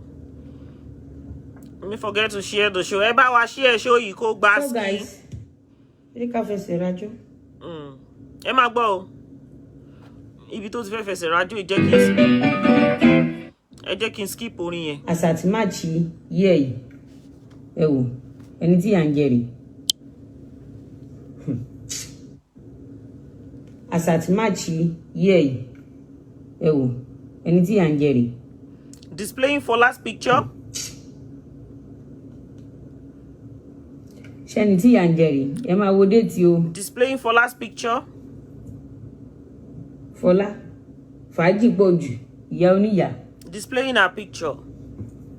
Fàájì pọ̀ jù. Fọlá lẹ kọ́ máa pè ní ìyá kò ní gbà. Fàájì pọ̀ jù. Ṣẹ́ni tí à ń jẹ nìyẹn. Ọlọ́run jẹ́ kí ìyà jẹ gbogbo wa. Bullying her. Ìyà ò ní jẹ gbogbo wa o. I hope you see you saw what she was doing there. Ó gbowó àbí ò gbowó, wọ́n sanwó-lé àbí wọ́n sanwó-lé. Ask Google. Yes, so two have become one. Kò yé wọn ní o. Tẹ́ bá ti wed automatically gbogbo nǹkan tẹ́ bá jọ ní ó ti di kan. tẹ́ bá fẹ́ kí peace reign nínú ilé nǹkan tẹ́ bá ti jọ ní ó ti di kan náà tẹ́ bá ti wed tó bá yẹ pé legal marriage ni anything àtọkọ àti ìyàwó ti dínú pot kan náà and anything tọkùnrin yẹn bá ṣe they should give honor back to the wife. Anybody tó bá ṣe court wedding if the man tó dẹ̀ ń ṣe ìyàwó yẹn ni kẹ́ fún ní ọ̀nà kò tá pé ìyàwó burúkú ni ó máa takú ni tó bá takú kí ló fẹ́ ṣe but at least agbègbè àmà wà okay Nigeria of today owó ò máa. ó ní pé tí ọkọ àti ìyàwó bá fẹ́ra wọn ipe tí ọkọ yẹn tó bá wá ń ṣe dáadáa fún bóyá àwọn tó fẹ́ mí àtàwọn ọmọ ẹ̀ ó ní kàn give kudos to the wife àbí. I like that. But ó fẹ́ wọ kò dẹ̀ bójú wẹ̀yìn kò dẹ̀ look after àwọn ọmọ ẹ̀ ó dẹ̀ ń ṣe rádaràda ó ń fìyà jà wọn ó dẹ̀ ń fi ibi pa wọn sórí pé you are a very bad wife sórí pé ò ń ṣe ìyàwó gidi bá mi fìyẹn náà sínú kinní. iṣẹ́ kó tó jẹ 1 million ẹ mọ́ṣẹ́ tó máa ṣiṣà. Because she dressed well. We're not talking about she dressed well. She go to parties. Yeah, when you displayed her picture, people were now telling you that she dresses well. And she does. So only when she goes to party, who are you to monitor her movement? And so what if she goes to party? What business of yours is it, to be honest with you? Olong, how is that your business? Doesn't she have freedom? Why? What makes you think you have right over her? This is rubbish. This is total nonsense. Honestly, you should be sued for the rubbish. Why are you trying to gag her? Why are you monitoring her? What are you even doing on her wall? You publicly bullied her. For Latinobu. Total nonsense. She deserves to. I love women that dress well too. It's good for her to dress good, dress gorgeous. You are jealous, ni? You don't understand? Glory, but do not come out and say, Yanje, Akpoti Sue, Oti Sheba, O Silo, Nile, O Lono, Koda. That is Koda.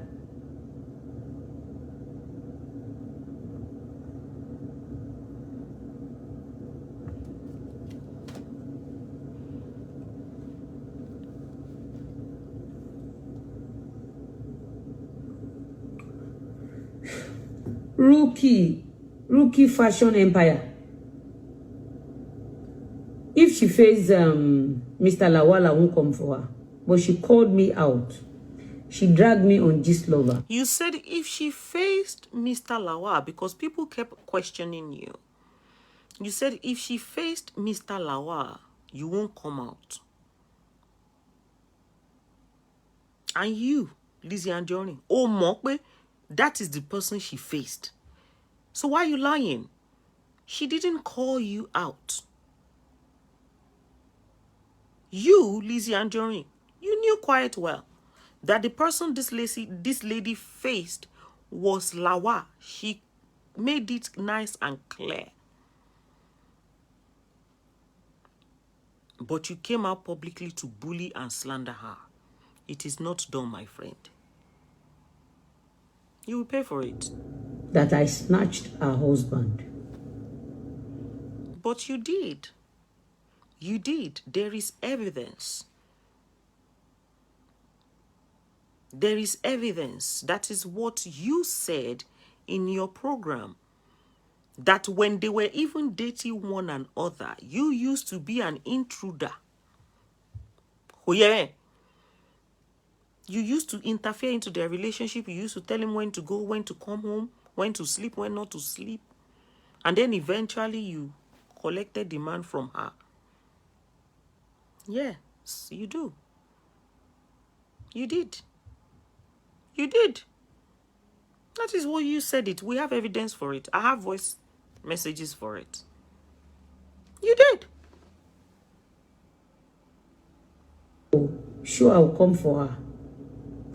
And if anybody come for me again on this issue of Mr. Lawal, Toba Loyin Abuba bimo fún Mr. Lawal, go and face Mr. Lawal. Nti Mr. Lawal jelo you, but dragging my name, my dirty go. Oh no, lo fi If you drag dirty. my name, it's going to be dirty. Oh no, lo fi dirty. So if she has, or she had dragged Mr. Lawal, Oh no, it's lo none fi of my dirty. business. But she dragged me. You just want to put your mouth. You just wanted to put your mouth in something that is none of your business because she didn't drag you. She didn't mention your name. You dragged yourself into it. You actually brought yourself into it because you like attention. Attention seeker, yeah? You know? Of course, I saw them. I want to wear glasses. I saw them. Mori won to wear glasses. Copy and DORCAS wear glasses, they will wear glasses. All of them now, one was around one that for juicy boro. But one now wear glasses and sing.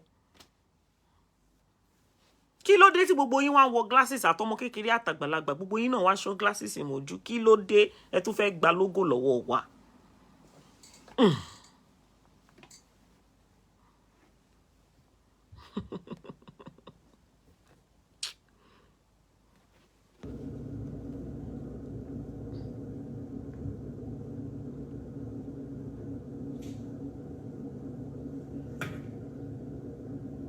Sure, triple treat.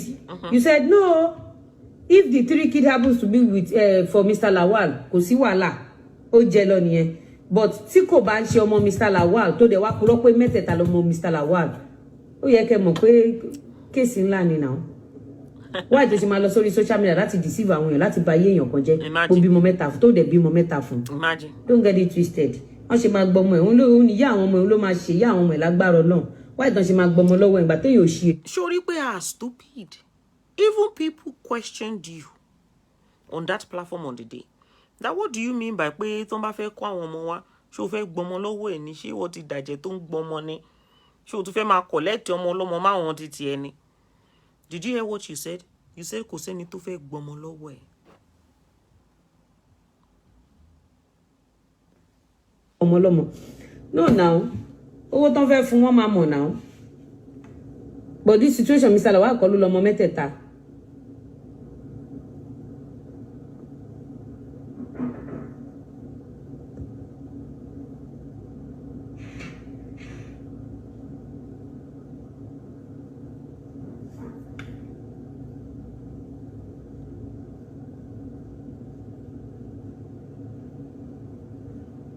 Tètè hurry up, ó kàn ka message níbẹ̀ yẹn ni.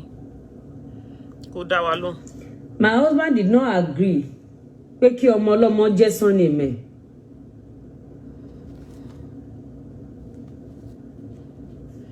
My husband did not agree pé kí ọmọ tó gbé wá fẹ́ kó jẹ́ surname ẹ̀. Tóun bá wá yí orúkọ ọmọ yẹn sí surname ẹ̀. Tí ìjà bá wá ṣẹlẹ̀ láàrin àwọn méjèèjì, ó wrong láti fi ọmọ ọlọ́mọ láti fi blackmail Mr. Lawal.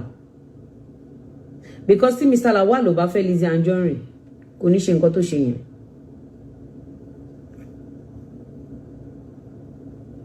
Were you there when both herself and Mr. Lawal, when they were dating each other? Do you know what was between them? Who are you to say, hey, I mean, what's wrong with this lady?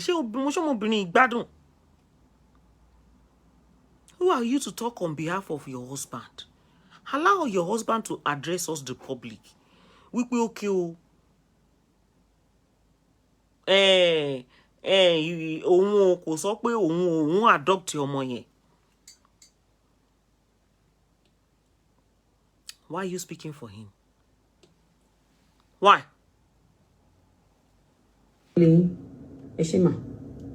Ó dẹ̀ ń block wọn off. Bó ṣe ń fún ní advice yẹn, tó ń sọ tọrọ fún block wọn off. Ó ń block wọn off.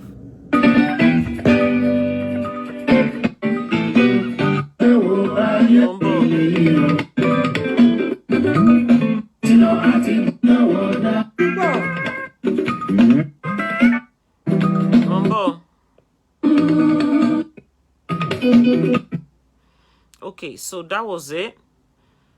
Ọlọ́run ṣeun. A ti parí first show. Ó yẹ fún wa ní love. A parí iṣẹ́ tá bẹ̀rẹ̀ Ọlọ́run ṣeun. Àwa ò kí ń bẹ̀rẹ̀ iṣẹ́ ká má parí ẹ̀, a parí iṣẹ́ tá a bẹ̀rẹ̀ ọpẹ́ o. Orí àlọ́ngì tí mo fi ṣe yẹn tán, part 16, ó máa tún padà lọ́la. Where every day ni mo máa ṣe show sin. Tomorrow we will do part 16. Tó bá di next tomorrow we will do part 17. Saturday part 18. Sunday kan tó ti wá wà included, a máa ṣe part 19. By Monday a máa dé part 20. Every day ní show tèmi lórí bí ní ìsìn yìí o. Tó dẹ̀ tún ti increase the volume báyìí. Ojoojúmọ́ ló dé báyìí nísìn. Lórí bí ní kan yìí. Orí ẹ̀rọ ayélujára ẹ̀ ojoojúmọ́ ni. Now, you know, she spoke about a child. She spoke about her being close to one of Omo Mr. Lawal. Ìyẹn ọmọ ìyá oní mọ́ínmọ́ín. Mọ́ínmọ́ín ni mom sí ẹ̀ ń ta. Ẹ̀yin ọmọ Nàìjíríà rere. Lizzy Anjorin went on further to invite the first daughter of her husband to come out publicly to bully, to slander Fola Tinubu. Here is what the daughter said.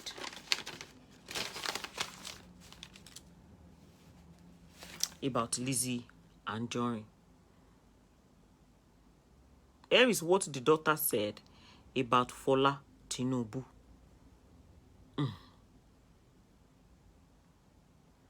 I take party first one.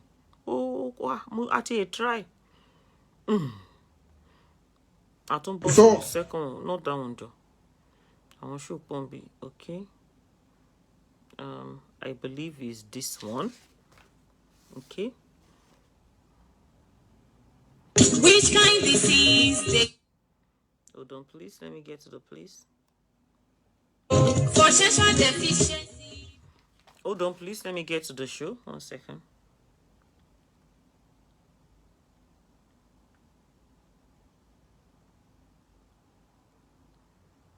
Okay. Listen to this. This is Lizzy Anjorin now. She went further to invite one of Mr. Lawal Gigolo to come out publicly to embarrass, to disgrace, to torment Fola Tinubu. As if the one she had on her Instagram page in front of over 1 million of people, as if that wasn't enough. Listen to what they said is a 13-year-old. We don't believe this child is a 13-year-old. Listen to what she has to say about Fola Tinubu. Who does that? And you want Fola Tinubu to keep quiet. Are you seriously okay? Listen to this. First daughter, one wọ́n pè. This is the first daughter. This is the first daughter of Abdulateef Lawal. Fẹ́ bá sọ̀rọ̀ nsìn. Okay. A rí wọn gbé wá sí orí ètò yìí. Ṣùgbọ́n ká tó lọ sí ibi tá ń lọ yẹn. Nígbà míì wà. Bó tẹ̀ jẹ́ pé èmi àti Ẹsábọ̀dé ní àwọn àwọ̀ díẹ̀. Oh, what is gang fighting? A rí.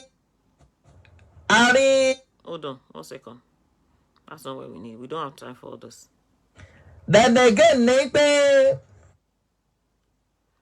You know how the two of them do their rubbish together. Látẹnu ọmọ náà. Lókù, ọmọ madam tí wọ́n ń pè ní Fọláṣadé. So, mọ́mí látẹnu ọmọ náà. Okay. Nípa relationship ẹ̀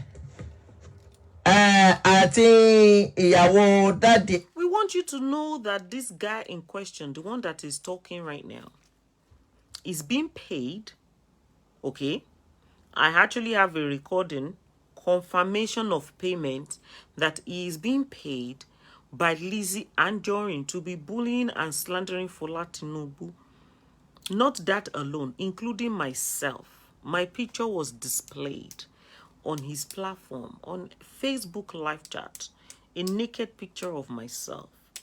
And I was subjected to cyberbullying just because we are doing humanitarian work on this platform. Listen to this. This is the interview by the daughter to further bully and slander Fola Tinubu. Continue.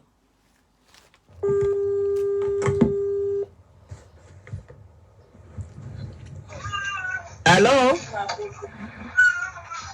Hello? Hello. Hello?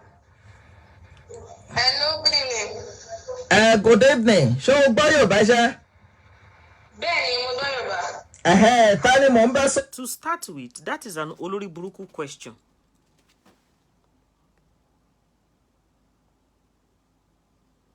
That is an Olori Buruku question.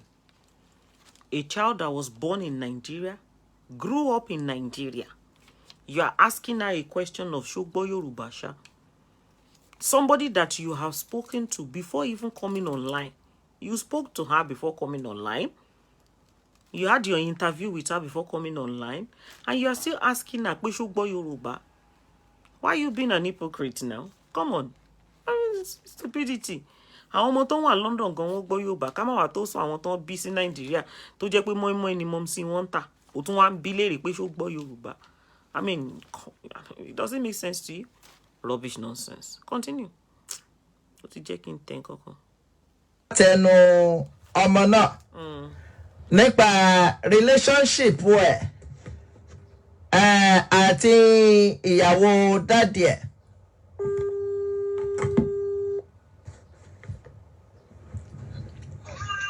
Hello? Hello? Hello. Hello? Hello, good evening. Good evening. Ṣé o gbọ́ Yorùbá ṣá? Kò gbọ́. Bẹ́ẹ̀ni, mo gbọ́ Yorùbá. Ta ni mò ń bá sọ̀rọ̀? Lawal Ayọ̀mídé. Lawal Ayọ̀mídé. Bẹ́ẹ̀ni. Báwo ni LIZZY ṣe jẹ́ sí mọ́mí LIZZY? Ṣé mọ́mí LIZZY ló máa ń pè wọ́n? Bẹ́ẹ̀ni. Báwo ni wọ́n ṣe jẹ́ sí ẹ àti pé ìhàwó ni wọ́n máa ń kọ sí yín? Stepmom ni wọ́n bọ̀ bí ìyá lọ ṣe jẹ́ sí mi tó yẹ tó bá tọ́jú ìyàn ìyá ìyàn ni. So mọ́mí LIZZY máa ń tọ́jú ẹ? Dáadáa. Lọ́nà wo ló fi ń tọ́jú ẹ? Àwọn ló ń sanwó skul mi. Àwọn. Ìdí àrà wa ló ń san. So mọ́mí LIZZY ló ń sanwó skul tó ń lọ Ayọ̀mídé. Skul wo ló ń lọ? Skul wo ni ò ń lọ? University of Ilorin. So tó bá ti wálé ń sìn mọ́mí LIZZY ló ń tọ́jú ẹ. So bí ìyá ló ṣe rí mọ́mí LIZZY. Bí mọ́mí lọ jẹ́ sí mi, so we are deeply very very close. Okay. Then ǹjẹ́ ṣé ìwọ ni ọmọ ìyàwó àkọ́kọ́? Bẹ́ẹ̀ni. Okay. Àwọn àbúrò ẹ̀ yòókù ọmọ madam tí wọ́n ń pè ní Fọláṣadé. Yes, she's my daddy's baby mama. Thank you. And they went on further to bully Folashade Tinubu. The question that was asked there is, do you know who Folashade Tinubu is? And the daughter said, yes, it's my daddy's baby mama. It's my daddy's baby mama. They went on further to bully and slander Folashade Tinubu and her children, a minor. Minor. Are you listening? Continue. Daddy baby mama. Why do you call her baby mama? Exactly. Yeah, no, my dad is not married to her. Okay, did your daddy marry to your mom? Yes, she's married to my mom. So Fọláṣadé mọ́mí Fọláṣadé yìí dáàdì ò má rì sí wọn ṣùgbọ́n mo mọ̀ pé àwọn àbúrò ẹ̀ kan wà ní ọwọ́ mọ́mí Fọláṣadé. Yes, àwọn ó bímọ fún wa but àti clarify bí ọmọ méjèèjì tó lọ kó òun bí one of them is our own. Kí ló dé tó ní ẹ̀ tí clarify ṣé dáàdì ẹ̀ lọ sọ fún ẹ pé àwọn kọ́ ni àwọn ní ọmọ ni. Yan onímọ̀ at the time tóun àti dáàdì mi meet mi ṣe ọmọ kékeré. Ó lóyún. Ó wá sílé wa lálẹ́ níjọba èdè dáàdì mi. Ó wá dákejọ́ ẹ̀ ló wá sọ fún dáàdì kó òun wà lóyún. But as a responsible lady kò ó mọ̀ pé married man lẹni tó wá wálé kò yẹ kó wá sílé ẹ̀ lálẹ́. Ó wá sílé wa lálẹ́. That issue ó fa wàhálà láàrin mọ̀mísí mi méjèèjì the first wife àti second wife.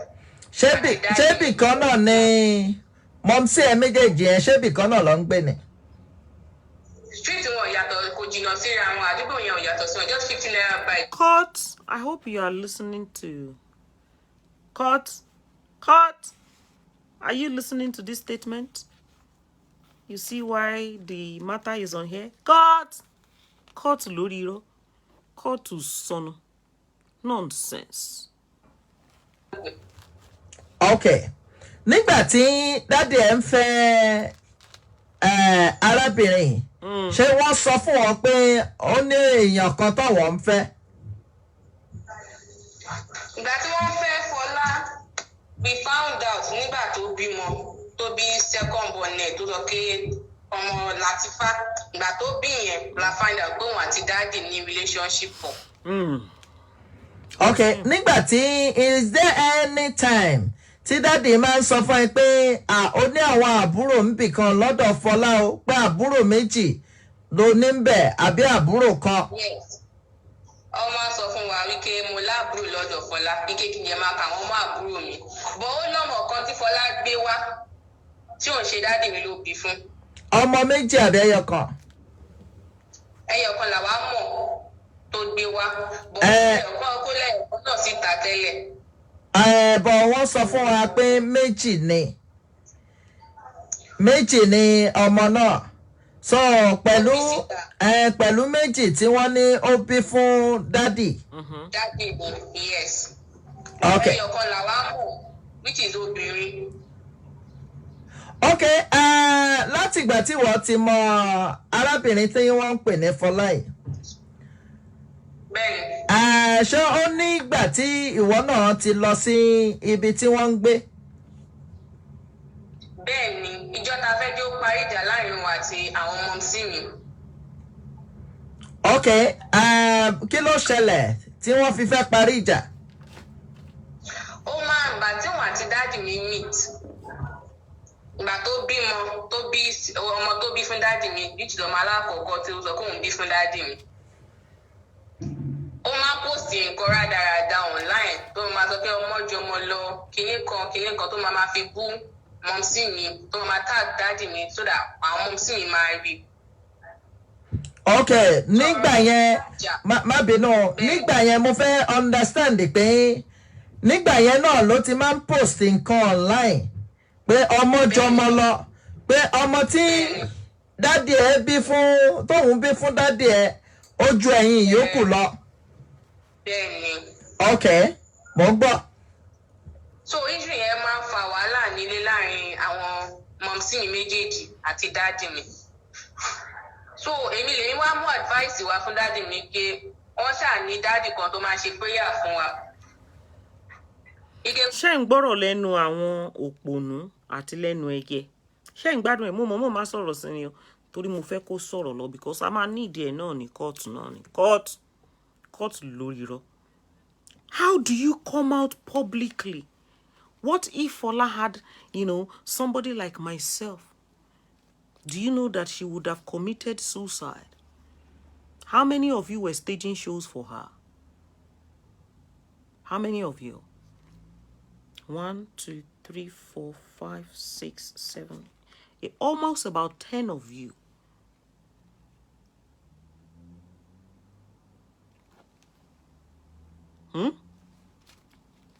Almost about 10 of you attacked Fola on social media. Only myself, Boda Soji, at Mommy Adebimpe, and a little bit ni Boda Victor Orasombe.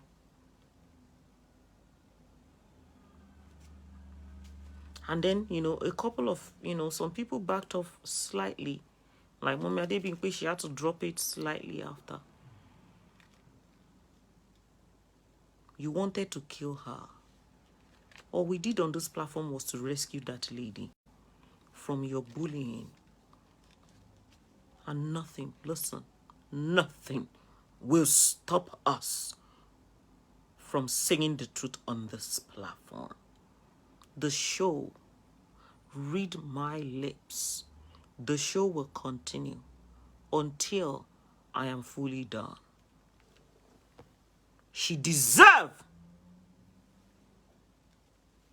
to have her own truth to be heard by the general public. No court, I repeat, honestly speaking, I know my right. No court, Mutuntunso, will stop me, DORCAS, from talking. Alone. Jesus Christian will. And I will be expecting a court letter. I don't want a charge and bail lawyer letter. I need a court order. Síbẹ̀, ike kọ́ lọ we take oath. Báwo ni màá sọ Yorùbá yẹn? Ṣé ìwọ ló fún wọn ní advice yẹn pé kó lọ make a oath? Ṣé ń gbọ́rọ̀ lẹ́nu ẹ̀yìn? Bẹ́ẹ̀ni. Pé kí ló dé tó ní kó lọ make a oath lọ́dọ̀ bàbá náà? Dáàdì mi jẹ́ dáàdì wa, àwọn ló máa ń ṣe prayer fún gbogbo wa láti kékeré. So àwọn mẹ́tẹ̀ẹ̀ta àti mọ́mí ẹ̀ àti ìyàwó kejì àti Fọláwá jọ lọ. So irú oath wo ni wọ́n wá jọ take mẹ́?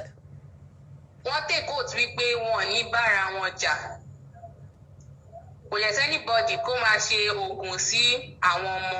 Náírà tó máa ṣe oògùn sí ìyàwó àtọkọ. Okay, lọ́rọ̀ kan ṣá wọ́n parí ìjà láàárín yẹn. So kò sẹ́ńbọ̀ tó ní ṣù pẹ̀lú ara wọn mọ́. So nígbà yẹn everything ó wà settled. Oníkálukú wà lọ́wọ́ ẹ̀. So gbogbo àwọn ìyàwó mẹ́tẹ̀ẹ̀ta wọ́n ń bára wọn ṣe ń gbà yẹn. No, Mọ̀mísí mi àti mọ́ mi. And the funniest, you see, I'm not even doing analysis on this interview yet. But I just want you to see how the interview Toshi match up with what Lizzy Anjorin said. And I'm playing it so that you know, when you listen to this sort of stupid interview, you will know that they planned it, number one. This sort of interview now made it, made us understand it. Okay, actually, hey, these people has been ganging up on Fola Tinubu for a very long time. So she deserves to come out and speak because they have been ganging up on her. Wọ́n gang up on her. Or it became 1 million. Koko gang up on one person. And they think we are stupid. Lombara when she Fola was on her own. Lóyè ìgbà yẹn my husband and I ló fẹ́ kò fẹ́ relate pẹ̀lú family kankan. Okay, pé wọn àti daddy nìkan. Okay. So nígbà tí Aunty Lizzy wá dé àbí Mommy Lizzy. Tí daddy sọ fún ẹ pé àǹtí kan tún ti wà o. Mommy Lizzy ni wọ́n ń jẹ́ o. Ẹ má bínú mà. Mommy Lizzy mo ti mọ̀ wọ́n láti kékeré. Ọmọ yẹn gan wá confused. Ó ní ẹ má bínú mà. Obìnrin lọmọ yẹn gan rò bóyá òun bá sọ̀rọ̀. Ọmọ yẹn gan wá confused. Obìnrin ló rò bóyá òun bá sọ̀rọ̀. Aunty Lizzy wá dé. Ó ní ẹ má bínú mọ́mì. Mọ́mí pàdánù àti pòfo wọ́n ní kẹ́ ẹ sọ́rí mà. Bí mọ́mí Lizzy. Tí dádì sọ fún ẹ pé àǹtí kan tún ti wà ọ́. Mọ́mí Lizzy ni wọ́n ń jẹ́ o. Ẹ má bínú mà. Mọ́mí Lizzy mo ti mọ̀ wọ́n láti kékeré. Àti kékeré ló ti mọ̀ wọ́n. Mo ti mọ̀ àwọn. Even gbogbo time tí fíìmù Kòfó Tinubu jáde yẹn, a máa jọ lọ́hùn wò ní sinimá. Okay. And this is how you will know that they planned the whole thing. If I don't know if you picked it up, but Lizzy actually said it as well. Nínú show ta play tán yẹn. Bóun àtọmọ yẹn jọ lọ máa ń wo Kòfó Tinubu. So wọ́n ti jọ gbọ́ show yẹn, wọ́n ti jọ kó papọ̀ together.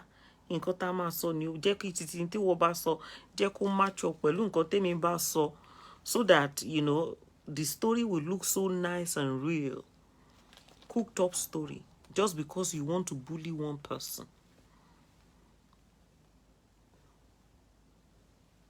Mi àti second mom mi àti Lizzy wọ́n mọ̀ra wọn láti ilẹ̀. Wọ́n mọ̀ra wọn. Okay, nígbà tí dádì ẹ fẹ́ mọ́mí Lizzy, báwo ni mọ́mí ẹ àti ìyàwó kejì báwo ló ṣe feel? They were happy with it torí pé ẹni tí wọ́n ti mọ̀ ní tẹ́lẹ̀. And daddy ti máa ń sọ fún wa láti kékeré pé Mọ́mí Lizzy is our step mom. Kódà Kò yẹ anybody lẹ́nu nígbà tí wọ́n marry. nígbà tí wọn ò tí ì fẹ́ wọn.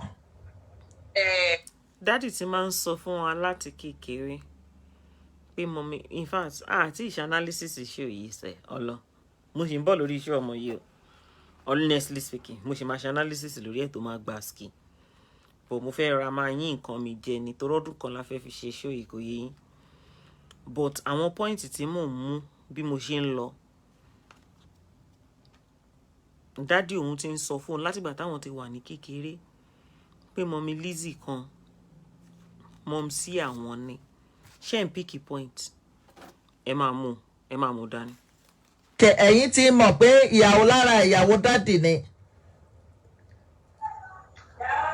Hello? Kò yẹ anybody lẹ́nu wípé wọn ìgbà tó kò yẹ anybody lẹ́nu. Kí ni ìṣe mọ́mí Lizzy pẹ̀lú àwọn àbúrò ẹ̀ àtàwọn ìyàwó tó kù? All try, she tried, she really tried. Torí pé ìgbà tí pọ́sí mi fẹ́ ìyàlá àti Ifá tí wọ́n ń date ara wọn, things were not fine. Pé nǹkan ò dánmọ́rán fún dádì nígbà tí wọ́n ò tí ì fẹ́ mọ́mí Lizzy sílé. Okay. So one debt, so ìgbésẹ̀ kan sí gbèsè kan là ń bọ́ sí. Our family was not happy. Popsi ò ráyè, wọn Popsi ò ní ráyè. Wọ́n bá ti lọ látàárọ̀ iṣẹ́, tó bá tún dé ọmọ máa sunkún pé kò gbèsè owó, àwọn tuntun jábọ́ sí gbèsè ní stuff like that. Ọmọ ìdẹ́ tún jẹ́ kó yé wa wípé Abdulateef máa ń sunkún egbére. Ọmọ tó ń sọ̀rọ̀ ó jẹ́ kó yé wa pé Abdulateef máa ń sunkún kiri bí olòṣì, máa ń sunkún egbére. Ẹ bá wa bi Abdulateef léèrè kí ló mú tó ń sunkún ká. Ó ga ọ. Ìrírí ayé lélẹ́yìí tá à ń wò yìí o. Ó lágbára, ó lẹ́tìkẹ́ ọ. Ó kọjá rádaràdà continue. Okay. Mo tèmi gan bí mo ṣe wáyé mo ti wò kí àmì ní lọ sí school mọ́. Due to that situation. Okay. Ìgbà tí Mọ́mí Lizzy pé everything ṣáà fall into order. Ilé tí dáàdì ń kọ́ gan tí torí situation gbà Fọlá wọn padà kọ́ tán nísìnyí tí wọ́n fẹ́ Mọ́mí Lizzy. Everything fell in place back. Okay, ilé tí dádì ẹ̀ ń kọ́ ń gbà yẹn tí wọ́n lè kọ́ mọ́ lẹ́yìn tí wọ́n fẹ́ mọ́mí Lizzy ni wọ́n bẹ̀rẹ̀ sí ń kọ́ padà. Wọ́n ti kọ́ tán gan báyìí. Okay, nísìnyí tí wọ́n bá ní kí mọ́mí Lizzy fi dádì ẹ̀ lẹ̀ ń sìn báwo ni wọ́n ṣe fẹ́ feel? Nígbà kò sẹ́mọ̀ tó máa gbà fámìlì wa. Ẹ̀yin gan lè jẹ́ kí mọ́mí Lizzy lọ. She's not going nowhere. Àkínìdí? Wọ́n try fún wa o. She really tried. Even àwọn ìyàwó gan ní fẹ́ jọ lọ because ọmọ impact even gan wọ́n tún mọ impact tó ti dáàdì ṣe nínú life wa because ìgbà tí wọ́n meet dáàdì things to dá fún dáàdì more than before. ó ṣàní iye tí dáàdì ń san fowó lé tẹ́lẹ̀ ìgbà tí wọ́n fẹ́ yà láti fáwọn olówó lé san mọ́nà owó lé yà láti fáwọn nìkan náà rí san. So wọ́n rí owó lé tọwọ́ ìyàwó yòókù sọ lẹ́yìn tí wọ́n ok nísìnyí everything ó ti rí bí ó ṣe rí wọ́n ń rí san déédéé nsìn. ó ti padà lọ sí nọ́mà nísìn. ó ti padà sí nọ́mà so lọ́rọ̀ kan ṣá lọ́dọ̀ tiyín ẹ̀yin ò lè jẹ́ kí mọ́mí Lizzy fi dádì lẹ̀. ó ṣe máa fi lẹ̀. ọ̀ lè fi wọ́n lẹ̀ o. tí dádì bá fẹ́ fi mọ́mí Lizzy lẹ̀ ńkọ́. dádì ṣì máa sọ káwọn fẹ́ ṣe bẹ́ẹ̀ kìdàkà ló wá fẹ́ lọ fẹ́ gbẹ̀ wọn. bùdádì náà lè rò pé jẹ́ ń lọ báyà Làtífà mi ọ̀wọ́n padà o. ìyá Làtífà o wọn lè lọ báyà Làtífà padà because. You can listen to what they are saying. Bullying Fola Shade. You see all the questions that he was asking just to bully Fola Shade. Oh, you are continue. impact tí ìyá Làtífà ṣe ní láìfù wọn àti impact tí mọ́mí Lizzy ṣe ó yàtọ̀ so àwọn náà ní fẹ́ ṣe bẹ́ẹ̀ àwọn tó bá wọ́n pé àwọn fẹ́ ṣe bẹ́ẹ̀ àwa tá a jẹ́ ọmọ wọn àti ìyàwó wọn a máa kọ̀yìn sí wọn. ẹ̀yin gan tún rẹ́dì láti kọ̀yìn so mọ́mí Lizzy lẹ́yìn dìbò fún sìn. nígbà tó ń lọ fún ọ. bẹ́ẹ̀ni cause ẹni tó bá change life yẹn tó bá fi impact sí life yẹn gbọ́dọ̀ fi ojú olóore gúngi àbọ̀tí mi really understand Yorùbá lọ fà. ẹ pé èèyàn ò gbọ́dọ̀ fi ojú olóore gúngi. ọmọ tó wà Nàìjíríà tó ń gbé Nàìjíríà kò really understand Yorùbá lórí irọ́. so lọ́rọ̀ kan ṣá bí iléèwé ṣe ń lọ sìn Ọlọ́run ṣe látara mọ́mí Lizzy. kò ṣe iléèwé nìkan even gan bíṣọ àyẹ̀sì mú kọ́ makeup mo jẹ̀ mọ iye tí wọ́n san síbẹ̀ 400k ni wọ́n sọ tí mo fi kọ́ makeup Lizzy. ìyẹn mọ́mí Lizzy náà. bọ̀ ṣé bí wọ́n ṣe ń ṣe fún wọn náà ni wọ́n ń ṣe fún àwọn àbúrò ẹ̀ tó kù. gbogbo wa even gan one of us lára àwọn last born wa òun ṣẹ̀ṣẹ̀ ṣe birthday of Vincent.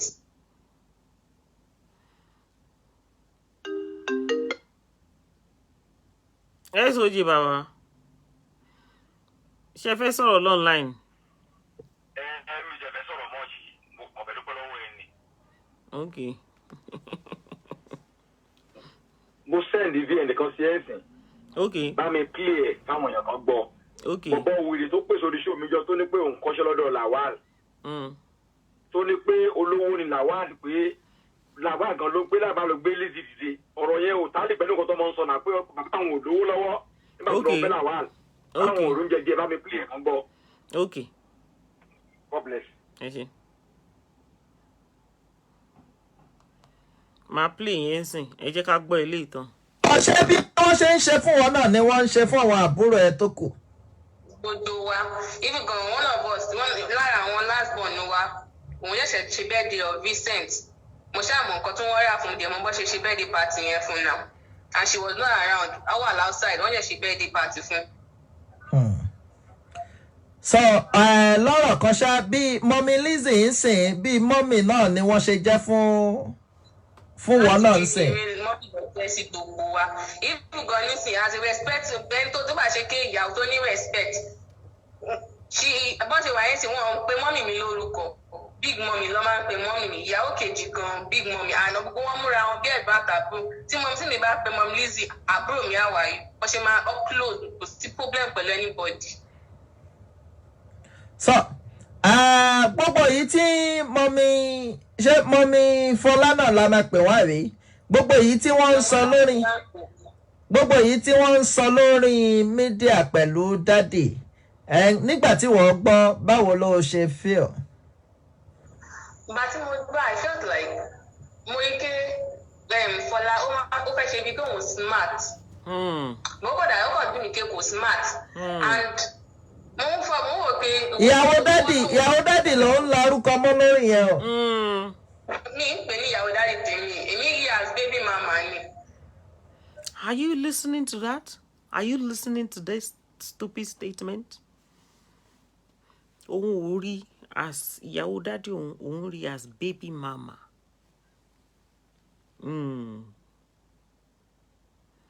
Please, no phone call, please. No phone call.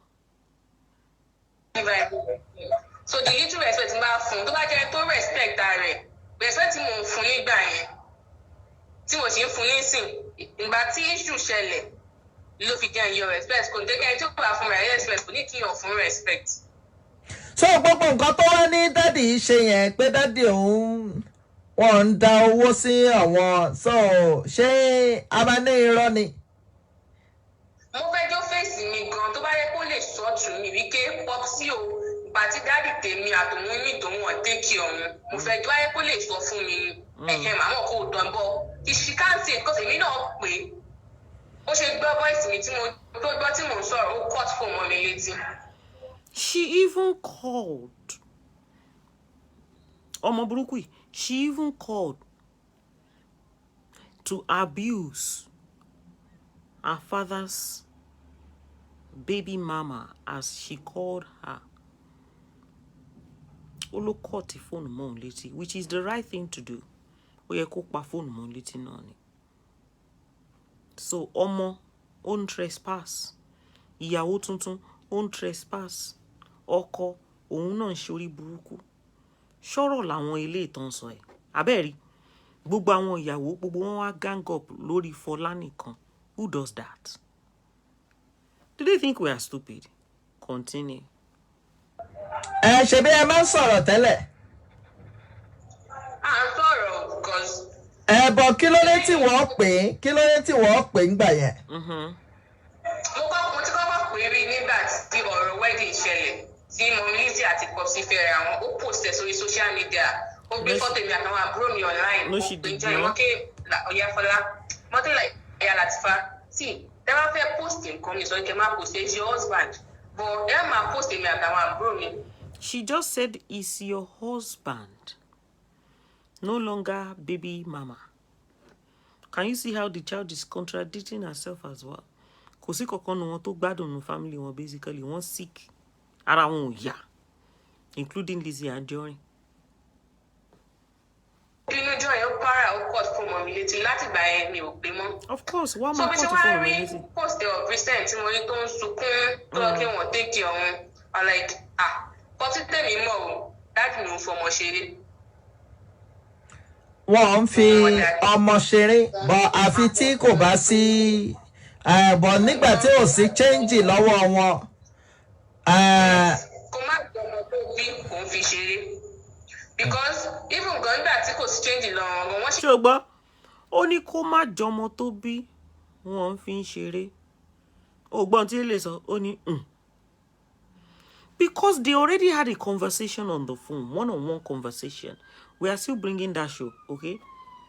Where this one, I'm talking about Eliyala Tenuje, where he confirmed wípé Abdulateef Lawal kò ṣekú rárá. Mo ní copy ẹ̀ lórí bí I have it here. Rada set of people. Ju ọmọ ìyá Lateef ọmọ Fọlá wọ́n take care wọ́n sanwó school ẹ̀. So ṣé ó máa wá dìgbà tó máa wá wà ó máa wá change yẹn. And it's someone that I know tó bá yẹ kí ẹ ti lè ń bá. Okay, ó ní nígbà tí kò sí much lọ́wọ́ wọn ó ṣe ń take care dádì ṣì ń take care ọmọ Fọlá so nísìnyí tí change díẹ̀ wà lọ́wọ́ wọn pé wọn ò lè gbàgbé ọmọ Fọlá nǹkan tó ń sọ ń bẹ̀ yẹn nìyẹn. Dádì sọ yẹ kí n kà á mọ́ àwọn àbúrò mi tí mo sì máa ń kà á mọ́ àbúrò mi but dádì máa tí máa fẹ́ mọ̀ bá béèrè àbúrò mi mo máa ń ka ọmọ yẹn gan máa búrò. Okay. Dádì filẹ̀. Year wo ni o wà ń sìn ní yunifásitì? Year wo ló wà ń sìn? 300 level. 300 level. Yes. Okay. So lọ́rọ̀ kan lè jẹ́ kí mọ̀mí Lizzy lọ. Wọ́n lọ bí kankan. Even tó bá jẹ́ pé dádì tiẹ̀ fẹ́ ní irọ́ àwọn ò fẹ́ mọ̀mí Lizzy mọ́ ẹ̀yin gan ò ní gbà. Mo trust dádì gan ní fẹ́ ṣe bẹ́ẹ̀. I trust moment tí mo ní wọn ní fẹ́ ṣe bẹ́ẹ̀. Okay. Yeah. Ìwọ ni first daughter àbí first born Mr. Lawal? First born wọn di first and only child àti lẹ́yìn mi first born mi. Okay. First born and first daughter. Bẹ́ẹ̀ni. Okay, so àwọn àbúrò ẹ̀ yòókù náà obìnrin ni gbogbo wọn. Àwọn obìnrin mo dá lọ́kùnrin méjì láàrin wa. Ṣé lọ́dọ̀ mọ́mì tiẹ̀ ni ọkùnrin méjì? Mọ́mí mi lọ́kùnrin kan, ìyàwó kejì náà lọ́kùnrin kan. So ìwọ àti lọ́dọ̀ mọ́mì ẹ̀ ń sìn ìwọ ni méjì níyìn àbí? Yes, obìnrin kan ọkùnrin kan. Okay, lọ́dọ̀ madam kejì náà obìnrin kan ọkùnrin kan. Obìnrin méjì ọkùnrin kan. Obìnrin méjì ọkùnrin kan. Okay, so a ti gbọ́ gbogbo ẹ̀ láti gbọ́ ń sìn Ayọ̀mídé ọmọ Mr. Lawal ni ó ń sọ̀rọ̀. Okay, ẹ ṣe gan ṣùgbọ́n àwọn àbúrò ẹ̀ náà ni ọmọ Fọlá ìwọ náà mọ̀. Hello? Ma? Mo ní àwọn àbúrò ẹ̀ ṣì ni àwọn ọmọ Fọlá náà. Àwọn àbúrò mi ni bọ́ àti àwọn bá ti lè prove DNA test sí wàhálà. DNA wo ni wọ́n tún ń pariwo báyìí? Ṣé dáàdì lọ́nà àwọn fẹ́ DNA ni? Àti ìṣú ọ̀dẹ́gẹ́ ìgbà tó sáré nígbà tó ń parí. Ibi tí mo fẹ́ play yẹn dé òun nìyẹn. And the daughter of Abdulateef Lawal came online to demand for a DNA test. Lizzy Anjorin did. Abdulateef Lawal, we've not heard from him. The daughter did. And you can see that they were obviously ganging up. Gang up on it to fight for Tinubu. Now, tomorrow, unfailingly, to baski gon to ma chicken to ma letike. Tomorrow we are going to continue the case on this platform. We are bringing the case of Mr. Niyi Atifola, Mr. Niyi versus Lizzy Anjorin on this platform. And of course, we will continue on Fola Tinubu. I will update you on that as well. So from tomorrow, we are bringing Lizzy Anjorin versus Mr. Canada the fraudster. Lórí ìkànnì pẹ̀lú evidence tó gbaski. Who is Lizzy Anjorin? What are activities on social media? Kí ni nǹkan tó jẹ́ offense àwọn ènìyàn? How has Lizzy Anjorin, how has she been destroying people? Lórí ìkànnì lọ́la, don't miss it yo. Aṣọ tá a wọ̀ yìí, LPD Couture collection by Lady Polo D. Phone number for this beautiful dress, 079-610-11814. That phone number is for business only. 079-610-11814. Ẹ jẹ́ ká play voice note tí bọ̀dà sọ̀dí tí wọ́n ṣe kíni tí wọ́n send wọlé.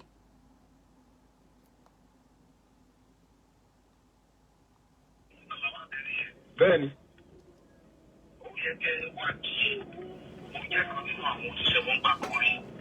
Okay.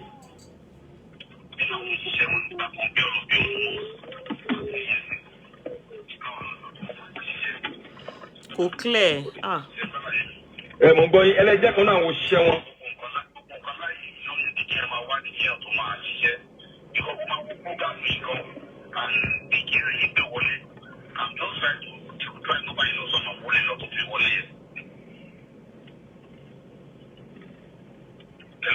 Mo ń gbọ́ ọ̀gá tẹ́ ẹ sọ.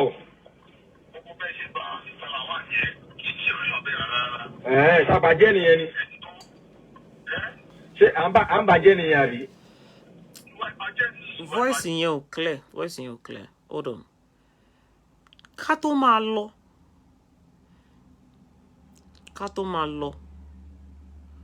Mo fẹ́ fún yín ní ọ̀rọ̀ yìí. Mo kàn fẹ́ kẹ́ ẹ jẹ́ ká rọra gbọ́ díẹ̀ nínú ẹ̀. Do you understand? Mo fẹ́ kẹ́ ẹ rọra gbọ́ díẹ̀ nínú ẹ̀. Ìkan nínú àwọn tó ń constitute nuisance kó tó di pé wọ́n receive payment. Òun ló sọ ilé. Ẹ jẹ́ á gbọ́ advert yìí.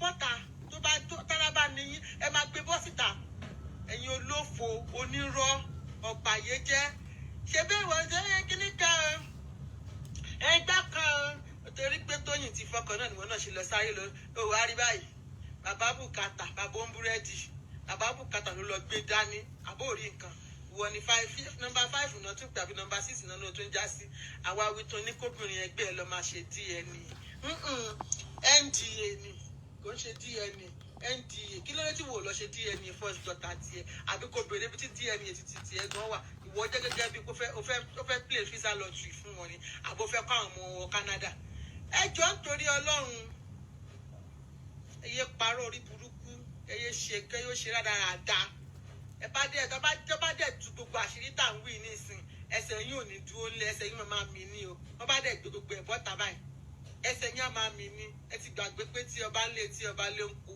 èèyàn ló ń jẹ́ bẹ́ẹ̀ ẹ kó ṣì dànù etí ọba ń lé ń kú èèyàn ló ń jẹ́ bẹ́ẹ̀ nǹkan tó ẹ̀ bá fẹ́ kéèyàn gbọ́ ẹ̀ gbọ́dọ̀ ṣí sábẹ́ sọ́mọ̀ yìí tó bá ti rí sọ́mọ̀ gbogbo ayé ló ti rí iye kó ṣì kẹyẹ ṣe rárá dáa ẹ wo olórí burúkú pàdánù àti bọ́ pàǹdà ó bọ́ síta kó mú ọ̀nkú làwálì oníṣọ̀t kìsọ̀ ń bọ̀ lọ onídòkúdò tó ń kì í bọ̀ wọn kiri tó jẹ́ pé 419 ní scammer ni kó sọ pé nǹkan tẹ́ ṣe yóò dáa èèyàn tó ń kọ̀yìn obìnrin àtobìnrin síra wọn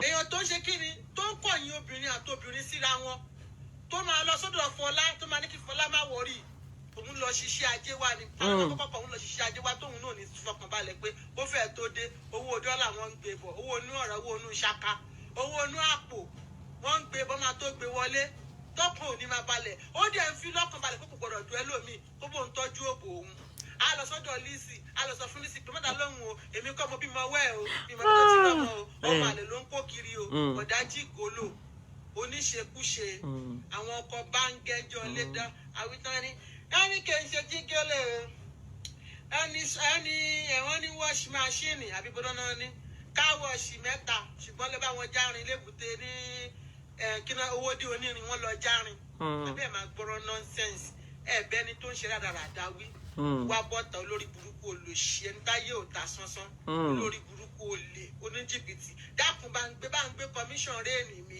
wèrè pàdánù àti pàǹdà wá bọ́ta ó ní wọ́n fẹ́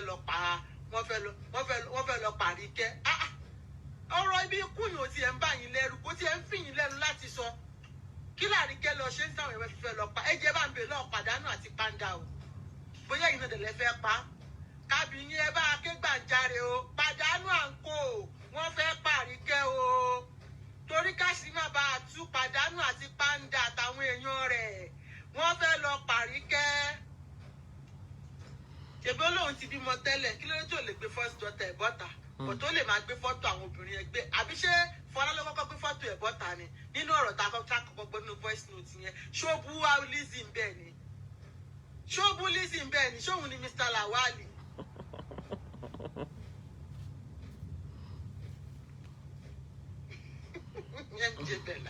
ẹ̀jẹ̀ bá wọlá omi Ìbàdàn mọ́ Mr. Anjorin Mr. Anjorin ló tún jẹ́ Mr. Anjorin olè olójú kòkòrò aláìnítẹ́lọ́rùn ìtàn ní òtò àwọn alápá má ṣiṣẹ́ àwọn ọ̀pọ̀lọ́ tọ́rí ibi tútù tó máa ń ba sí wọ́n á máa wálé obìnrin tó ti dáa fún táyé ẹ̀ ti dáa wọ́n á máa wá káàkiri sista Kadija gbogbo yóò ṣàfẹ́ kí n sọ̀rọ̀ kò sí problem mi ò bá ti jà wá tẹ́lẹ̀tẹ́lẹ̀ anyway ṣe wọ́n understand but mi ò like irú àwọn update olórí burúkú báyẹn pé wọ́n ní kó lọ parí kẹ́ that's too expensive àwọn wo ló máa dẹ̀ wo ṣoṣo tó máa ní ẹ lọ pa alágbájá fún kí ni reason kí lẹ́nu yẹn fẹ́ gain what is it for tó máa fi ní kó lọ pa torí kí ni Àríkẹ́ lọmọ pa tó ń bá kíní ṣiṣẹ́ tó bá Lizzy ń ṣiṣẹ́ ṣé nítorí pé a ti sọ pé òun ló gbé oyún làmà ṣẹ́wà ló ní oyún nàbáyà ló lọ ọmọ àbẹ́rẹ́ kí la fẹ́ jẹ́ ń bẹ̀ táwọn afi ní pé kán lọ pa olórí burúkú dànkan ló lò sí onípàdédì abirùn orí Facebook wèrè já ìjà tí káyé pàdánù àti pàǹdà kò tiẹ̀ yẹ tẹ́lẹ̀tẹ́lẹ̀ kó bá yẹ ẹ́ ni kò ní máa gbójú sápá kò ní máa gbójú pamọ́ kó mọ̀ ṣe rádaràda kiri orí Facebook olùsí ọ̀sán ìtọ́lá. Let's leave her. She just I don't want to hear that statement. I don't want to hear she just had baby. When she was doing for Tonya Imakwe, she had baby. If I see that comment, I will continue. I will continue blast her. Mo fẹ́ gbọ́ statement pé she just had baby. Ó jẹ́ she had baby ló wá bọ́ sórí Facebook, kò she had baby. Ló bọ́ sórí Facebook ló ń wá DNA òfò kiri, ló ń yọrùn, ló ń nọrùn báyìí, ló ń ṣe gbogbo ẹ̀, ló ń ṣe gbá. Wọ́n gba ilé fún wọn ṣe kinní kan.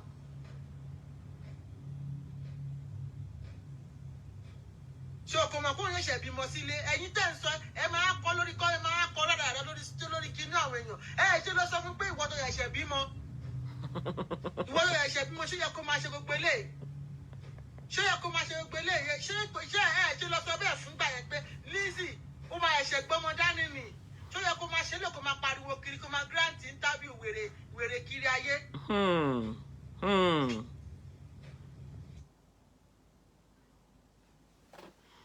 Mo pè pé ọmọ Nàìjíríà rí iṣẹ́ gbọ́. Ó sì pọ̀. A máa mú wa máa fi ṣe advert ni. I hope you've enjoyed the show today. I think we've had fun. I will see you again tomorrow. Lórí ìkànnì yìí. Make sure you come tomorrow. Tó bá ti di ọ̀la, a máa ṣe part kíni.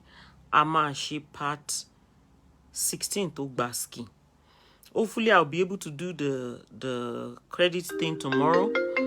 No calling show today, no calling show. Hopefully I'll be able to do the credit thing tomorrow. So that, because Momo delay credits and stuff a bit. Today we were a little bit busy sorting out, you know, some stuff and whatever. It's supposed to be today really. But I'm busy laying go. Mama rí tó bá dọ̀la lórí ìkànnì the same time. Eléyìí tá ń gbé wá lọ́la ó tún lẹ́tìkẹ́. Lizzy Anjorin versus Niyi. A dẹ̀ ṣì ń gbé Lizzy Anjorin versus Toyin Àyìnmákò. A ṣì ń gbé yẹn náà bọ̀. Lórí ìkànnì náà ni o. Tí ó di lórí ìkànnì mi o. This case, ó máa go on for a long time. Mọ́mí Ore Olúwa Abídèmí, good afternoon. Love you. Thank you very much. God bless you. I hope you've enjoyed the show. This is where we are going to stop today. God bless you. We appreciate you. See you tomorrow. I need my bed now. Bye. We move on this platform.